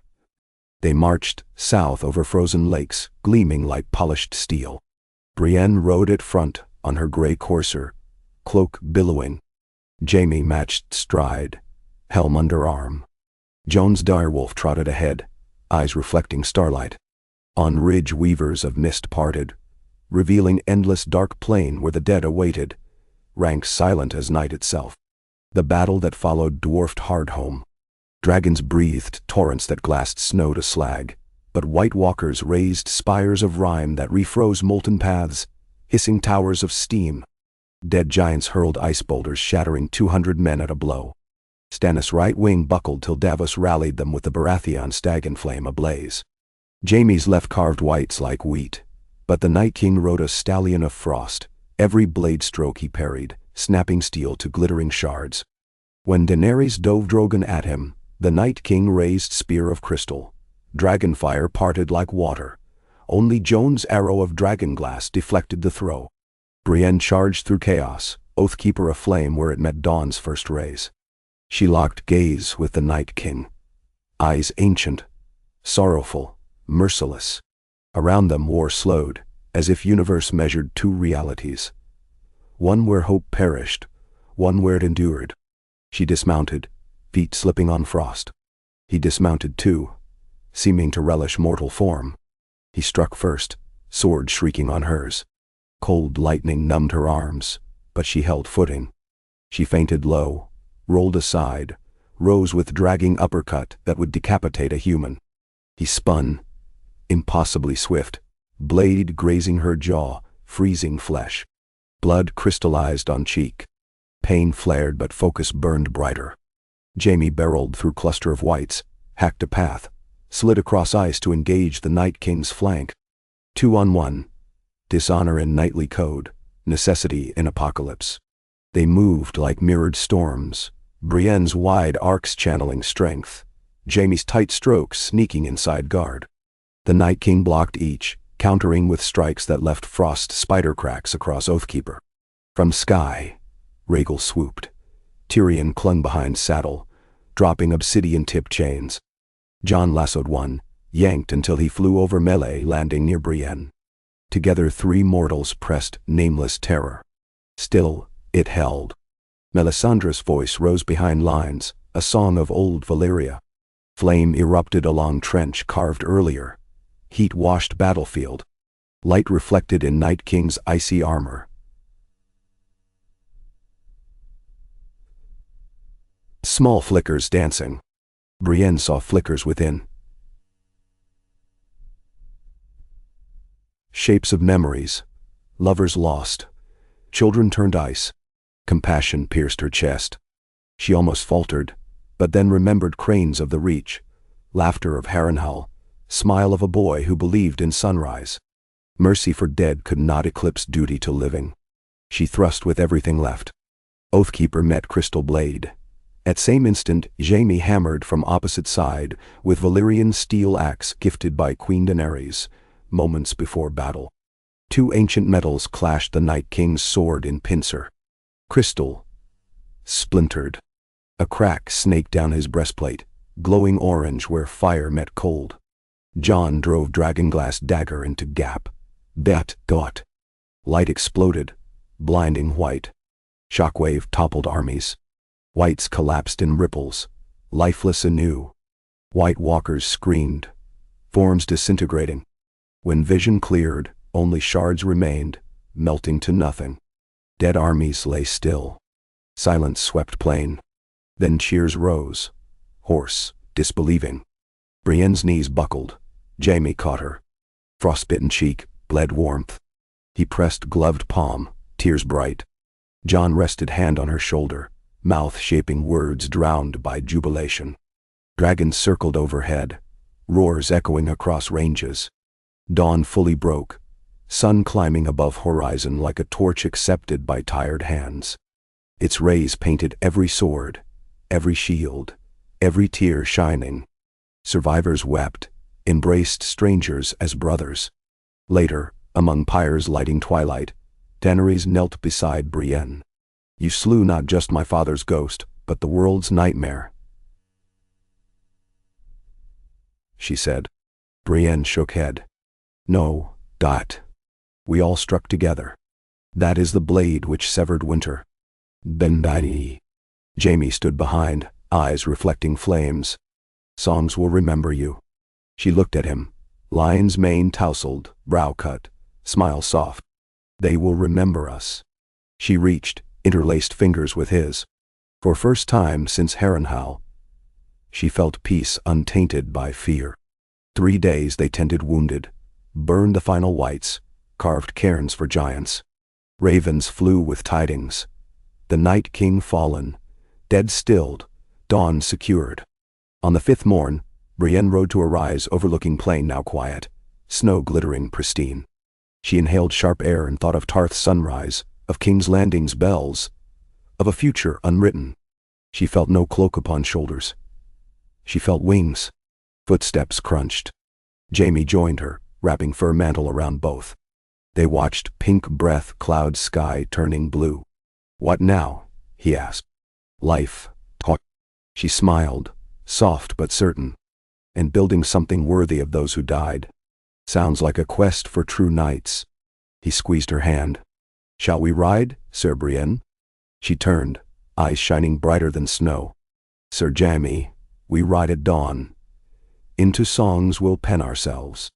Below, the patchwork host gathered banners for the long march home. Stag, wolf, lion, dragon, star, and every hue between. Wind tugged them heavenward as if inviting them to become constellations. And in that clear sky, 2 figures on horseback etched a silhouette, side by side, heads high, swords at rest. Hearts one. Ya. K. All. Snow harbored the scents of wood smoke and fresh spilt sap as the first light broke camp on the banks of the weeping water. A ribbon once black beneath the ice, but now running free where dragonfire had lanced its surface. The army stirred like a great beast rousing from troubled sleep, Northmen stamping frost from boots, free folk hammering new spearheads from salvaged iron, Tyrell sutlers doling oatcakes and onions beside grim Baratheon quartermasters, who counted every barrel twice. In the hush before sunrise, Brienne walked the perimeter, counting survivors with her eyes, the way a quartermaster counted rations. 8,431. 286 children, near half of them orphaned during the march. 23 giants left standing from the hill tribes. A single she-direwolf, suckling a litter of pups, no man dared disturb.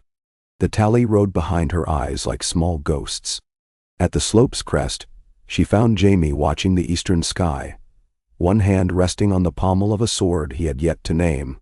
The steel was Valyrian, dark and rippled like smoked glass. Jon Snow had presented it the night after the last pyres were lit, saying the metal had been recovered from an emptied barrow on Skagos, blade cracked but mendable by Cohoric craft. Old blood repays old blood, Jon had said. May it serve the realm better this time. Brienne had seen Jaime trace the dark waves of the reborn edge for hours, as though reading riddles beaten into iron centuries ago. Now he turned and offered her a smile so weary it became tender. Tomorrow we move, he said. Eastwatch's ravens arrived at dawn. Tywin's host is at Moat Cailin already, and the lords declarant gather at Winterfell to settle what's to be done with an empty throne. Not empty, Brienne said, lifting her gaze to the dark hump on the horizon that marked their destination. Broken, perhaps, but never empty. Whoever sits it now inherits more than iron. She thought of Daenerys speaking quietly with Jon in the candlelit war tent the night before, her eyes the color of bruised lilacs as she listened to him insist that a broken realm must be ruled by those willing to share its weight. No decisions had been reached, only the promise of a great council in Winterfell, where banners north and south would meet beneath a single roof, and, God's willing, not pull steel. Jaime's breath fogged between them. You'll speak for the watch, he asked. For the voiceless, she answered. For the children who fed our fires with torn cloaks, for the giants and the free folk who bled on our flanks, for Tarth, and for any isle too small to send envoys gilded in silver thread. If the realm is to be forged anew, every link must count. Da. A faint clangor drifted up the slope, Gendry's forge already at work, obsidian punches ringing against red-hot iron as he shaped the last of the dragon glass into arrowheads. Brienne felt the music of it hum along the plates of her armor. A reminder steel could be sung into service as readily as it could be sung into ruin.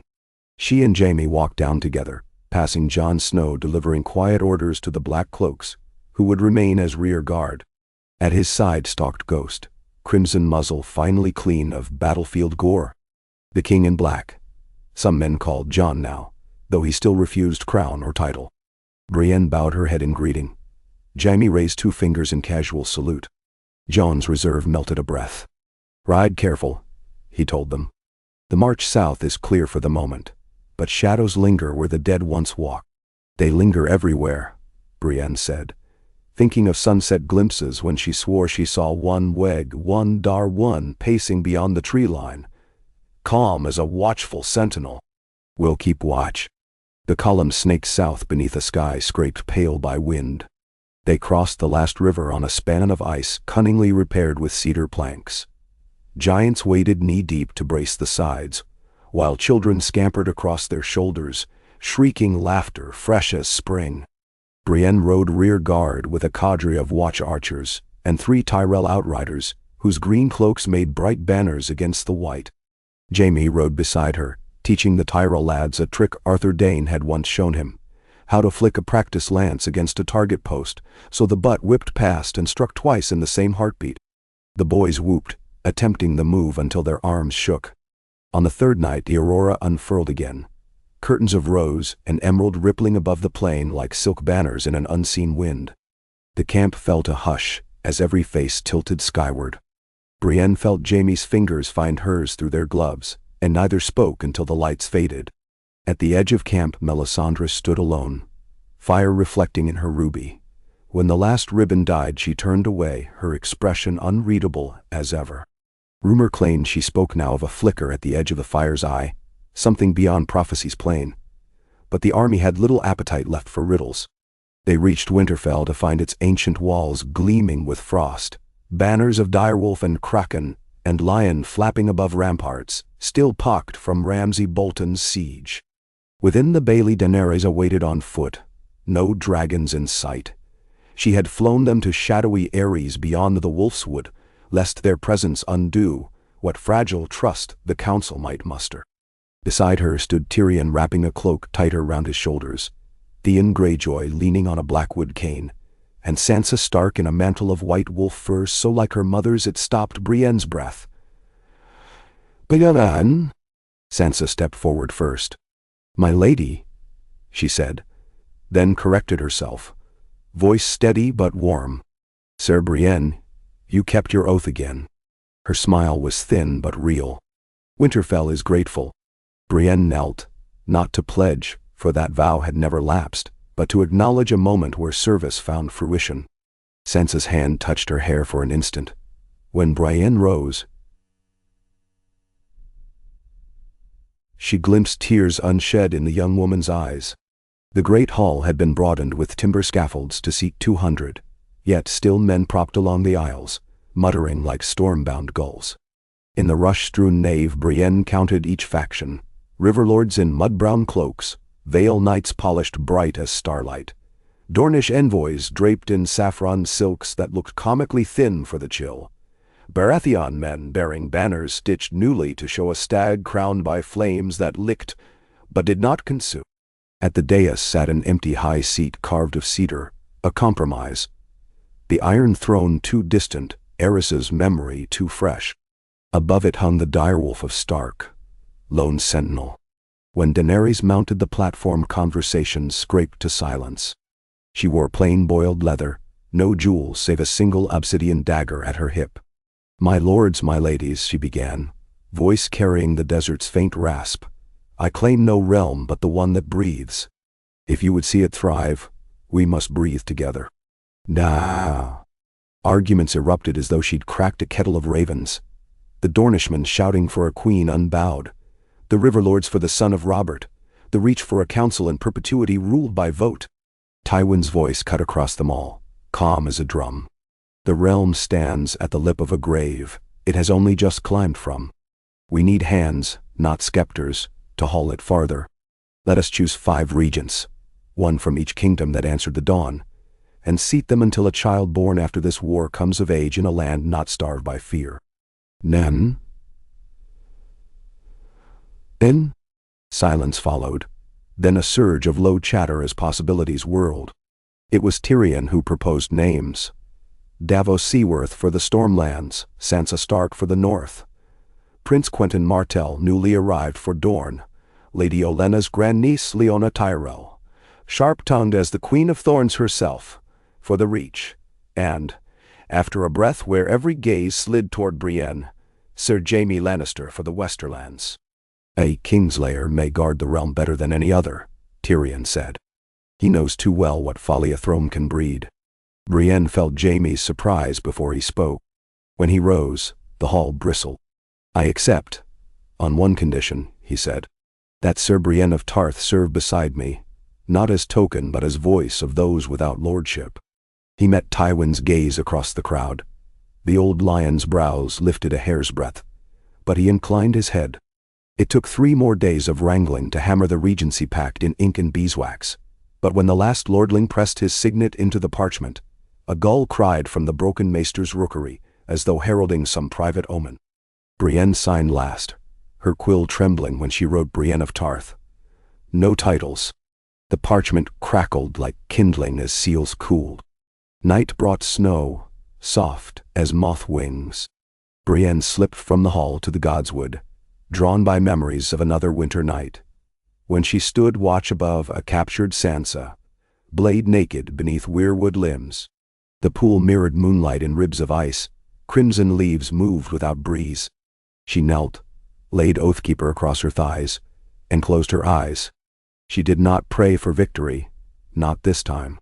She prayed for patience enough to shepherd the uneasy peace now seated, for clarity to smother sparks before they burst again to wildfire. Somewhere beyond the hush she sensed footfalls soft on thawing ground. Jaime appeared, cloak dusted white, eyes lit by torch he carried but did not raise above waist. He set it aside, kneeled opposite her. They remained there a long while, no vow spoken, no flesh sought, only the shared breathing of 2 who had traveled so far beyond the boundaries of youth that silence itself became a bond. When at last they stood, dawn-tinged clouds rose. Jaime touched the pommel of Oathkeeper. This sword bears 2 oaths now, he said quietly. Keep the realm and keep us true. Brienne sheathed the blade. Then let us begin with breakfast for orphans and a roof for giants. Change seldom rides on silver chargers. Madame Soie. They left the godswood as ravens thundered from branches overhead, hundreds at once, a black tide lifting into the newborn light. Their wings crackled and boomed until the sky seemed shaped by them, and for an instant Brienne felt tiny beneath their tide.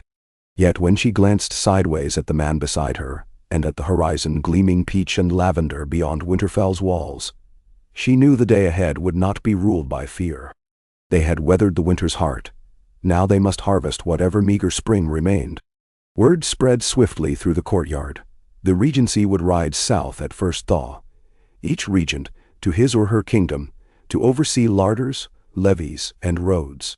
Brienne was to remain a moon in the north, mediating between watch and free folk over land rights in the gift. She welcomed the duty. Chains aside, fairness was a forge she understood. Tormund Giantsbane boomed laughter when she convened the first moot outside Moletown. Marry me and we'll save quills, he joked, slapping a red-bearded babe slung at his chest. Brienne parried with parchment numbers of acreage and yield. The free folks' chieftains discovered quickly that the tall Southron wench wielded sums and statutes as deftly as sword. By sunset, they shook hands on a compact granting pasture north of the Barley Ridge in exchange for constructing palisaded watch halls. The Night's Watch brothers gaped, expecting blood.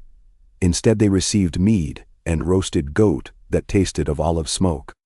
Jaime, meanwhile, rode the Kingsroad's frozen ruts with a small honor guard to meet his father. The reunion took place beneath the shadow of the ancient moat where green water pooled in broken ramparts.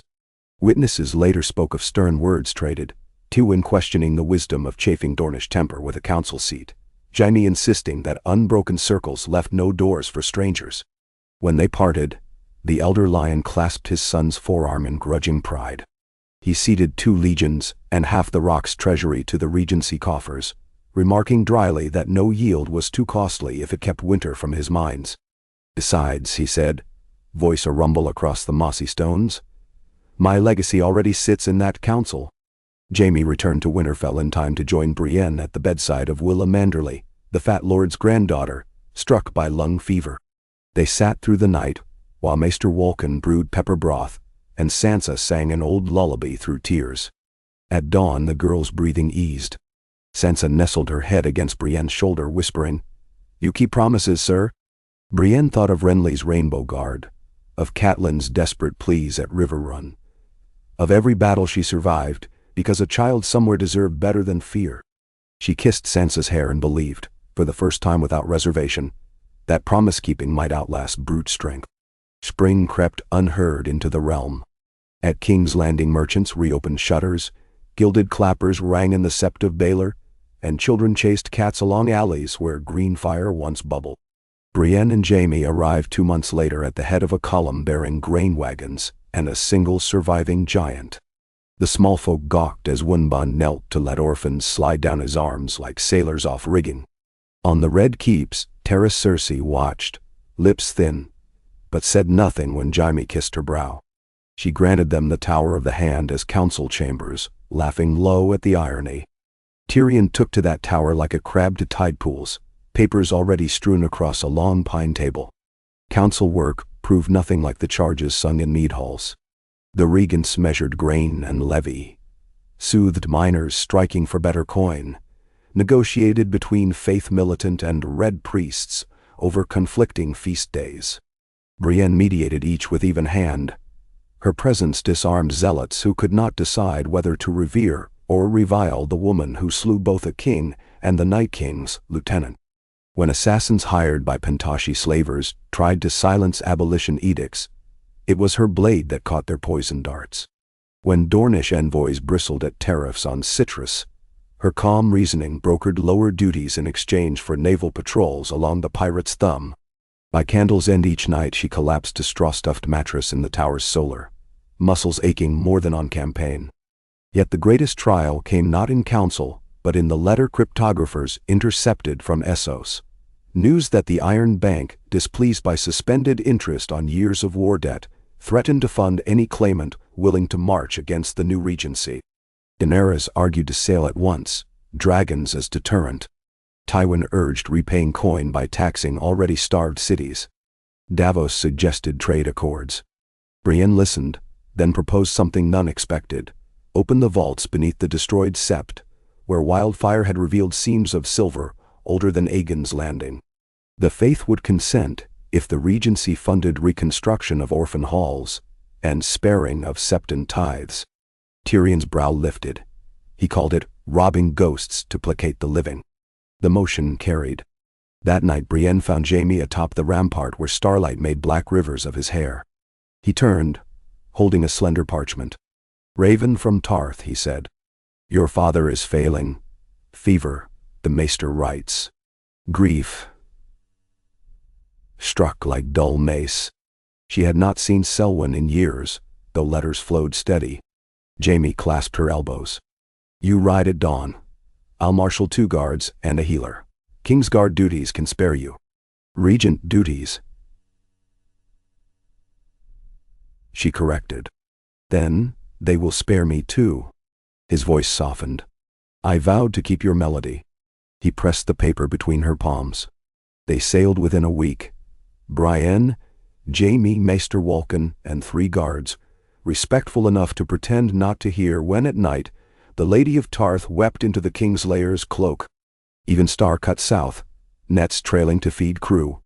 At Evenfall Hall, Selwyn lay in chamber open to sea air, his once ruddy cheeks gray, eyes clouded with the distant gaze of men already half across. He smiled faintly when Brienne knelt. "I see a night before me," he murmured. "I remember a girl with scraped knees begging to wield Brightroar like her brothers. You gave me a wooden sword." She whispered, tears spotting the coverlet. "I broke it on the training post. And forged another, truer." He lifted trembling hand to her cheek. You've forged the realm, daughter. Be its even star now. His gaze moved to Jamie, recognition slow, but calm. Gold and night, a fair match. He slept then, a long exhalation that never returned. The tide rose, washing beneath the floorboards. Wind whispered through shutter slats. Brienne closed her father's eyes, feeling as though one chapter of starlight ended at the threshold of another. Selwyn's funeral pyre burned bright on the shore, smoke climbing like a banner of sunset. Islanders knelt, singing the old songs of Tarth that spoke of the sea's forgiveness. Jamie stood behind her shoulder, silent until the last plank collapsed into sparks. He gave the realm something rare, he said. A daughter with steel for spine and kindness for marrow. Brienne's grief hardened to resolve. Then I shall wield both. They returned north with winter's tail chasing. At King's Landing, Tyrion greeted them beneath a sky throbbing with thunderclouds. The Iron Bank accepted our repayment, he announced, and sent a gift, 30 master accountants to oversee the rebuilding fund. His grin slanted. May the gods pity us all.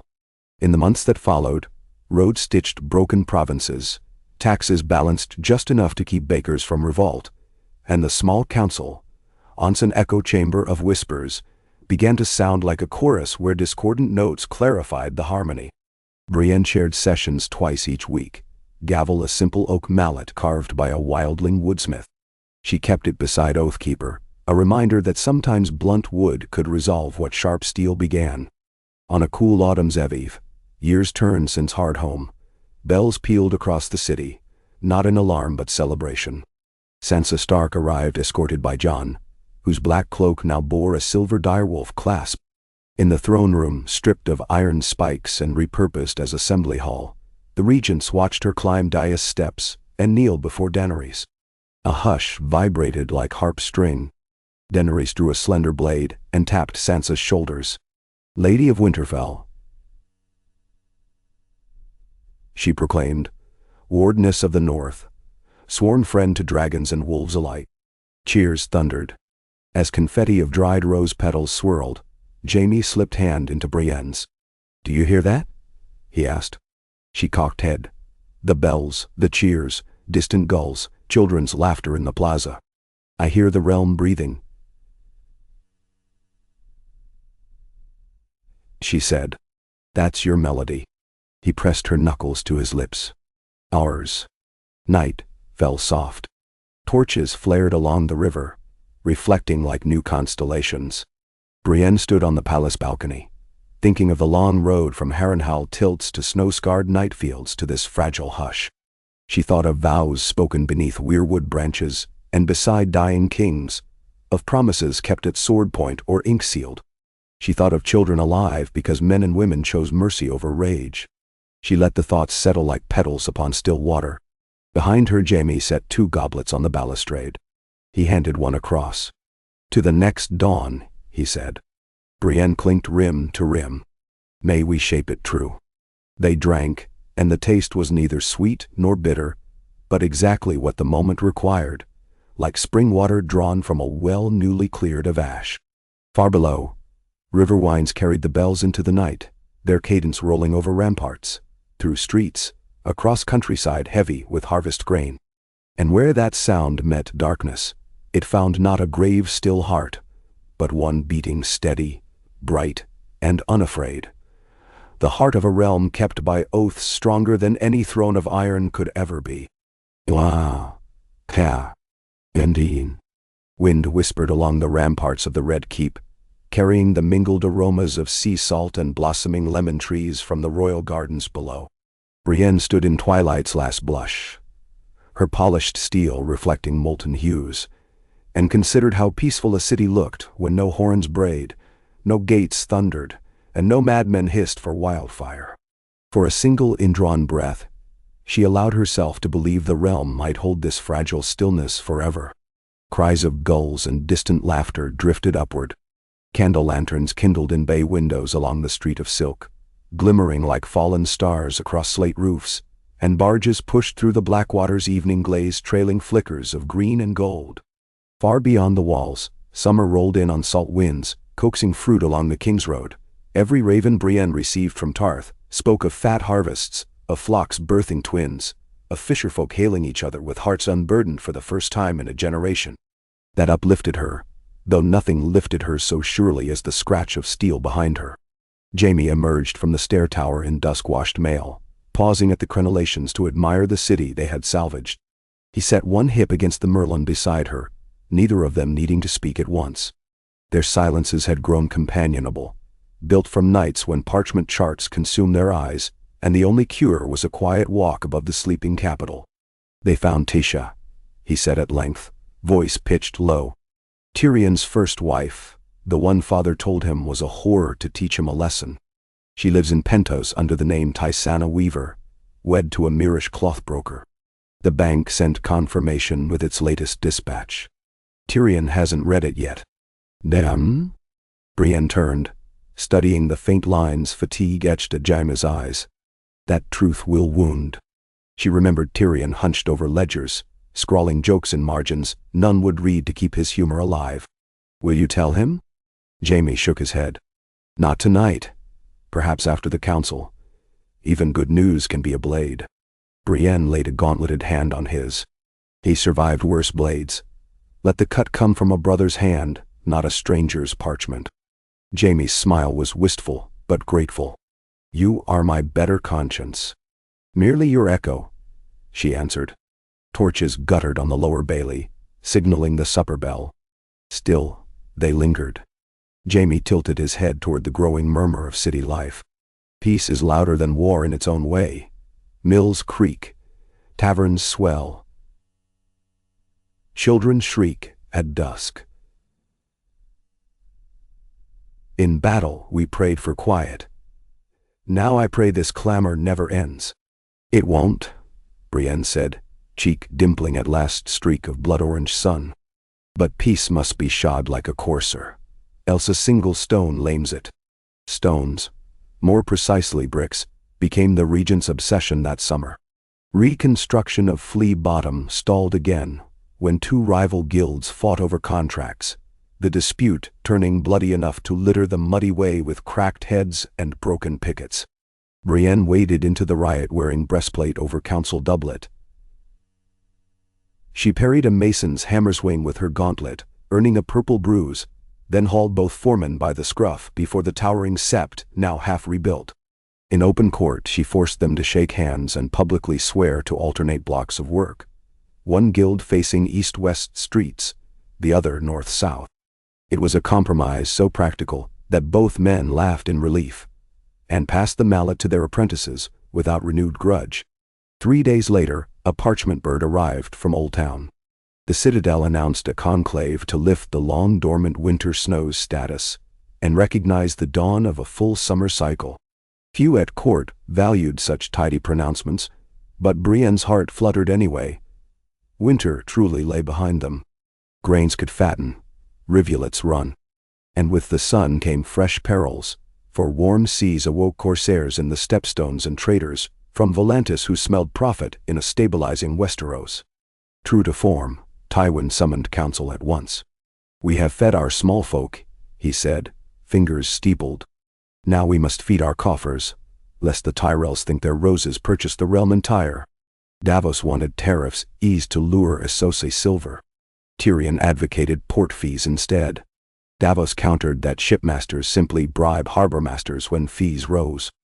Jaime suggested a harbor watch comprised equally of Dornish and Reach excisemen, their rivalry ensuring honesty. Brienne observed the debate until cracks showed. Then she leaned in, spear point direct. "Raise a flat tonnage levy on every hull, foreign or Westerosi, but reimburse vessels bringing grain or stone for rebuild. That seeds trade in what we need while taxing luxuries first." She didn't mention she'd gleaned the idea from Willa Manderley's ledger columns. The council approved. Scribes scurried to ink the edict by moonrise. Yet not all enemies prowled seas or ledgers. Whispers reached the Red Keep that remnants of Euron Greyjoy's captains raided stony shores near Flint's Finger. At first they preyed only on passing cogs. Then a Ravenwood logging camp vanished. Men, axes, ponies, leaving hacked trunks arrayed like gallows. Sansa Stark dispatched ravens to her regent seat. Northern small folk demanded heads nailed to gates. "We quelled one long night," Sansa wrote. "I will not abide smaller darknesses nipping at our heels." The council agreed. Brienne volunteered to ride north with a composite levy, 100 City Watch crossbowmen seasoned after street patrols, 30 Dornish spearmen commanded by Quentyn Martell, eager for field service to justify his seat, and 60 free folk outriders under Tormund. Jaime proposed to accompany them. Tywin objected. The council cannot spare 2 lords away. But Daenerys supported the venture.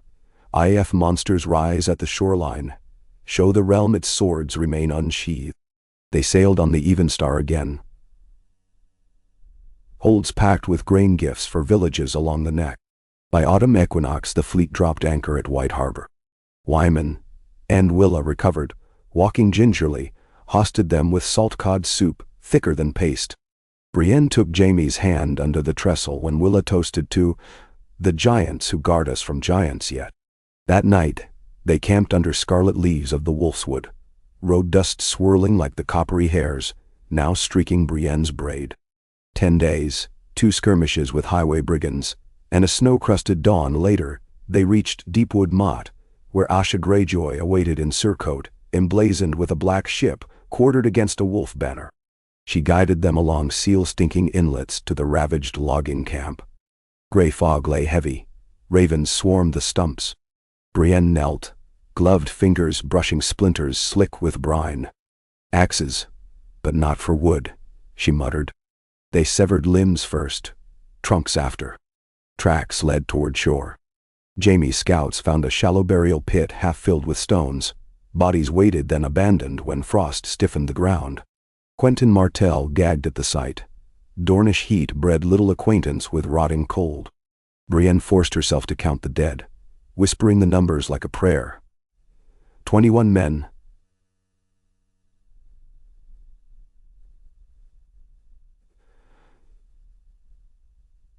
21 men.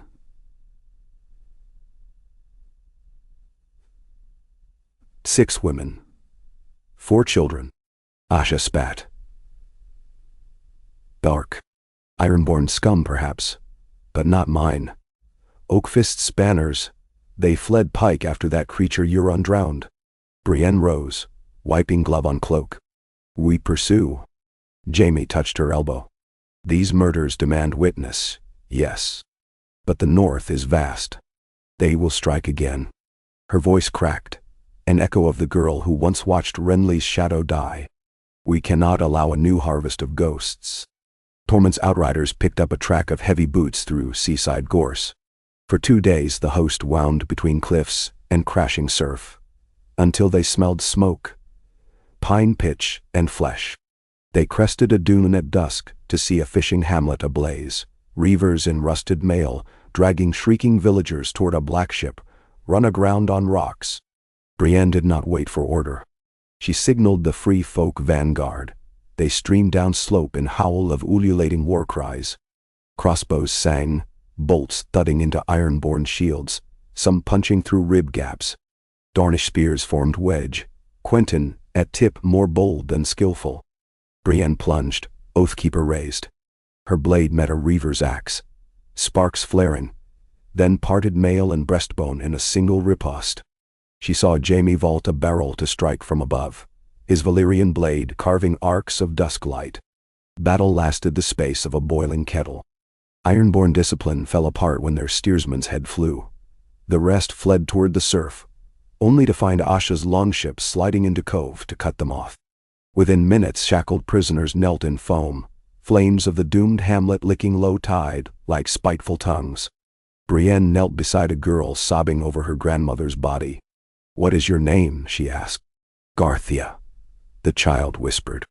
Brienne pressed a silver moon into tiny palm. "Remember Garthia of the Cliff Village," she vowed. Quentyn's men counted 13 dead villagers. Brienne read their names aloud at a makeshift pyre.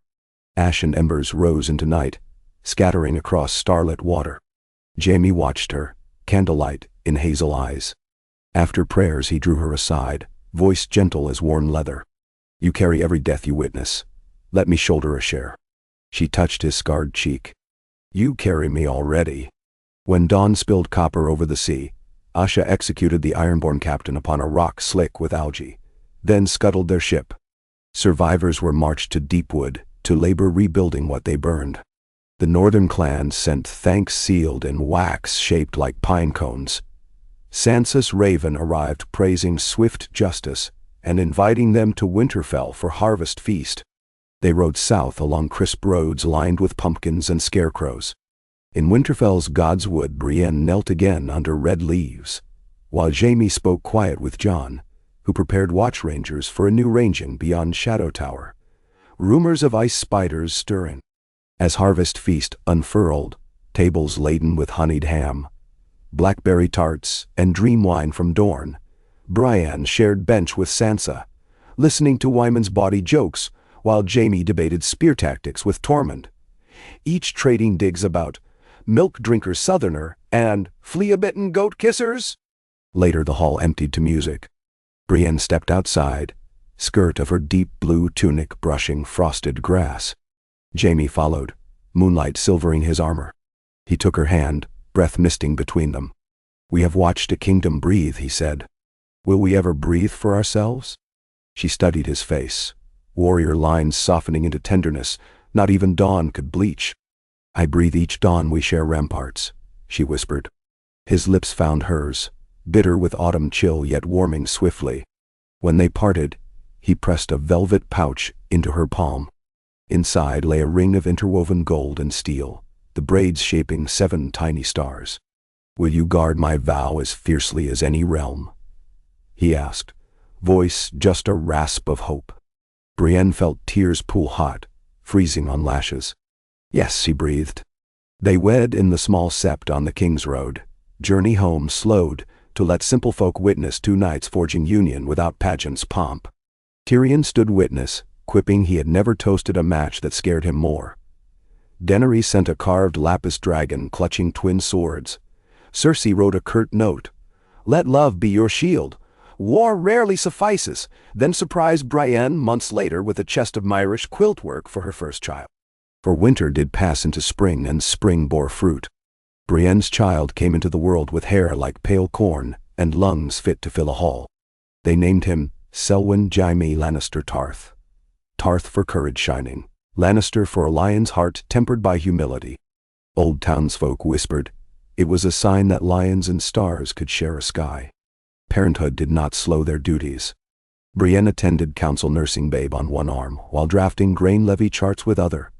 Jaime perfected the art of cradling infant in crook of elbow while signing decrees.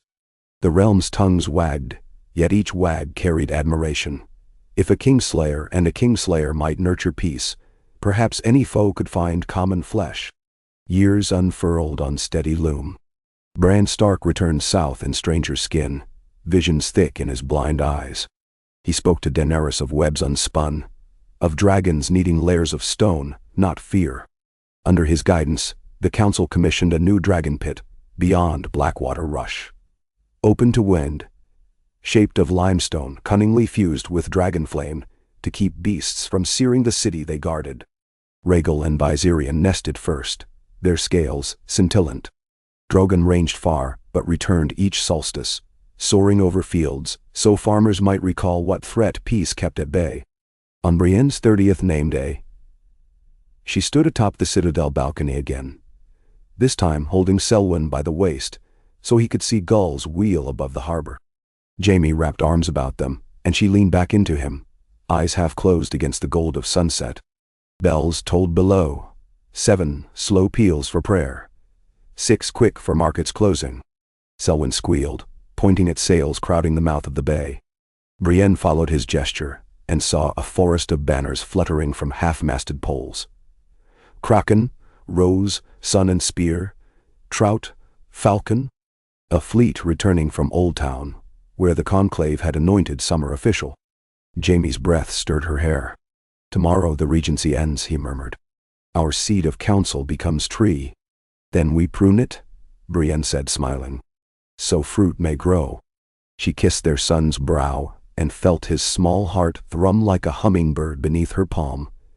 And for a heartbeat she heard another heartbeat above the clamor. The pulse of a kingdom that had chosen at last to beat for life rather than death.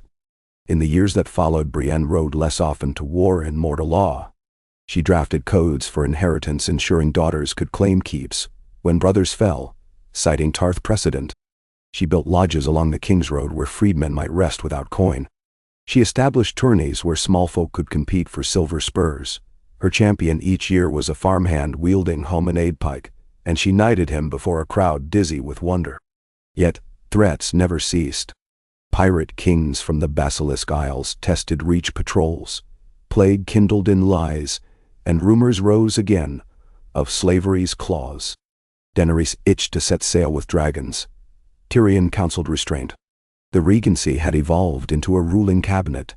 Though Selwyn's 10th birthday approached, no soul clamored to crown a child after so many hard-won lessons. Instead, the council renamed itself Convocation of the Realm. Seats expanded to 9 to include a small folk tribune elected by guilds. Brienne championed that statute. Jaime pushed it through against Tywin's growl that peasantry cannot steer wagons, let alone thrones. Yet even the old lion grudgingly admitted 2 harvests later that riots dwindled where voices felt heard. One crisp winter midnight, more than a decade after the Night King's fall, ravens struck the rookery in frantic cascade. Eastwatch burned again, this time from raiders sailing under 3-headed banners, black as soot. Beyond them marched an army wearing iron discs upon cords, eyes rimmed with coal. Slavers from New Guise, furious at losing western markets, had crossed the narrow sea seeking dragons to ransom. Jon Snow rode south for succor, his letter red-inked. They bring scorpion siege towers tall as keep walls. Eastwatch will not hold past first thaw. The convocation convened at once. Daenerys stood, braid tipped in silver threads, and wrapped a leather strap around her wrist as though girding blade. "We answer," she said. "Not in vengeance, in warning." Bran nodded, sightless eyes pale as frost. Tyrion thumbed his quill, as though already tallying costs. Brienne rose. "My queen, my lords, the realm once rallied north to meet death clothed in snow. It must rally again to meet chains cloaked in gold." Jaime's hand rested over hers. Warm, steady. They would ride. And they did. On the high bluffs north of Maiden's Pool, a new banner snapped. 2 swords crossed beneath 7 stars, flanked by lion and ship. Children along the march called it the Guardian's Banner. Bards wove songs predicting its fall would herald snow eternal. Brienne winced at prophecy, yet trained each levy nonetheless, until their shield alignments formed straight seams of iron. Battle met them at the river delta, where icy breakers crashed. Dragons raked siege towers to cinders, but scorpion bolts lanced Drogon's wing. He spiraled into shallows, roaring pain that shook marrow. Brienne led free folk through breach at palisade, Oathkeeper carving arcs. Imi, astride a destrier barded in steel, smashed phalanx ranks, his shield art newly forged to bear twin sigils of lion and star. At height of clash, a Giscari champion thundered forth, helm wrought as horned harpy, curved sword shimmering green.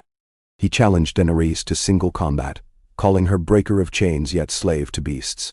Brienne spurred forward before the queen could answer. Burnished steel met green blade. Sparks lit dusk. Their duel raged across churned sand, strokes echoing tide.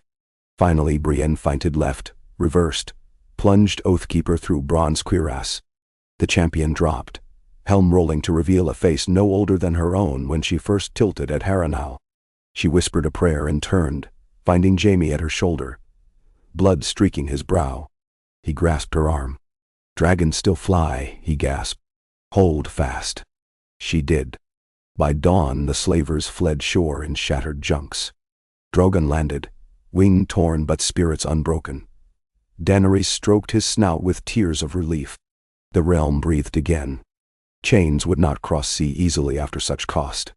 17 years after the Night King's fall, on an island called Driftmark, where white chalk cliffs rose like broken dragon teeth, a conclave gathered to sign the Starhold Accords, charters uniting Westeros and the free cities in pact outlawing slavery, piracy, and forced conscription.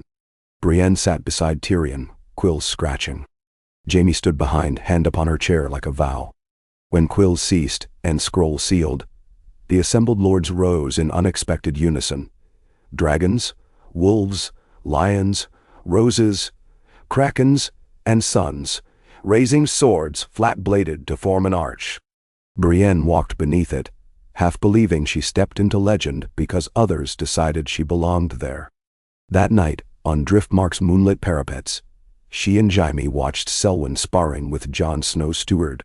Their son moved like wind across water, every parry echoing lessons drilled since he could toddle. Brienne leaned against Jaime's shoulder. "One day we will fall," she whispered. "He must stand on ground we laid true." Jaime's arm wrapped her waist. "We forged that ground from our failings. Let him add stones of his own." She turned, arms encircling his neck, and kissed him under a sky swirled with galaxies. To the east, faint roars of dragons rumbled, the lullaby of a realm still scarred, but singing nonetheless. And somewhere across fields and shores, small folk settled to sleep without fear of ravens shrieking doom. Mothers hummed lullabies older than conquest. Smiths banked fires for morning. Farmers prayed for rain gentle on seedlings. The bells of peace chimed quiet against distant cliffs, and though storms would surely gather again, as storms must, the hearts of the realm beat steady upon the promise that when darkness came, guardians clad in lion's courage and star-bright honor would stand once more upon ramparts, blades raised to greet the dawn.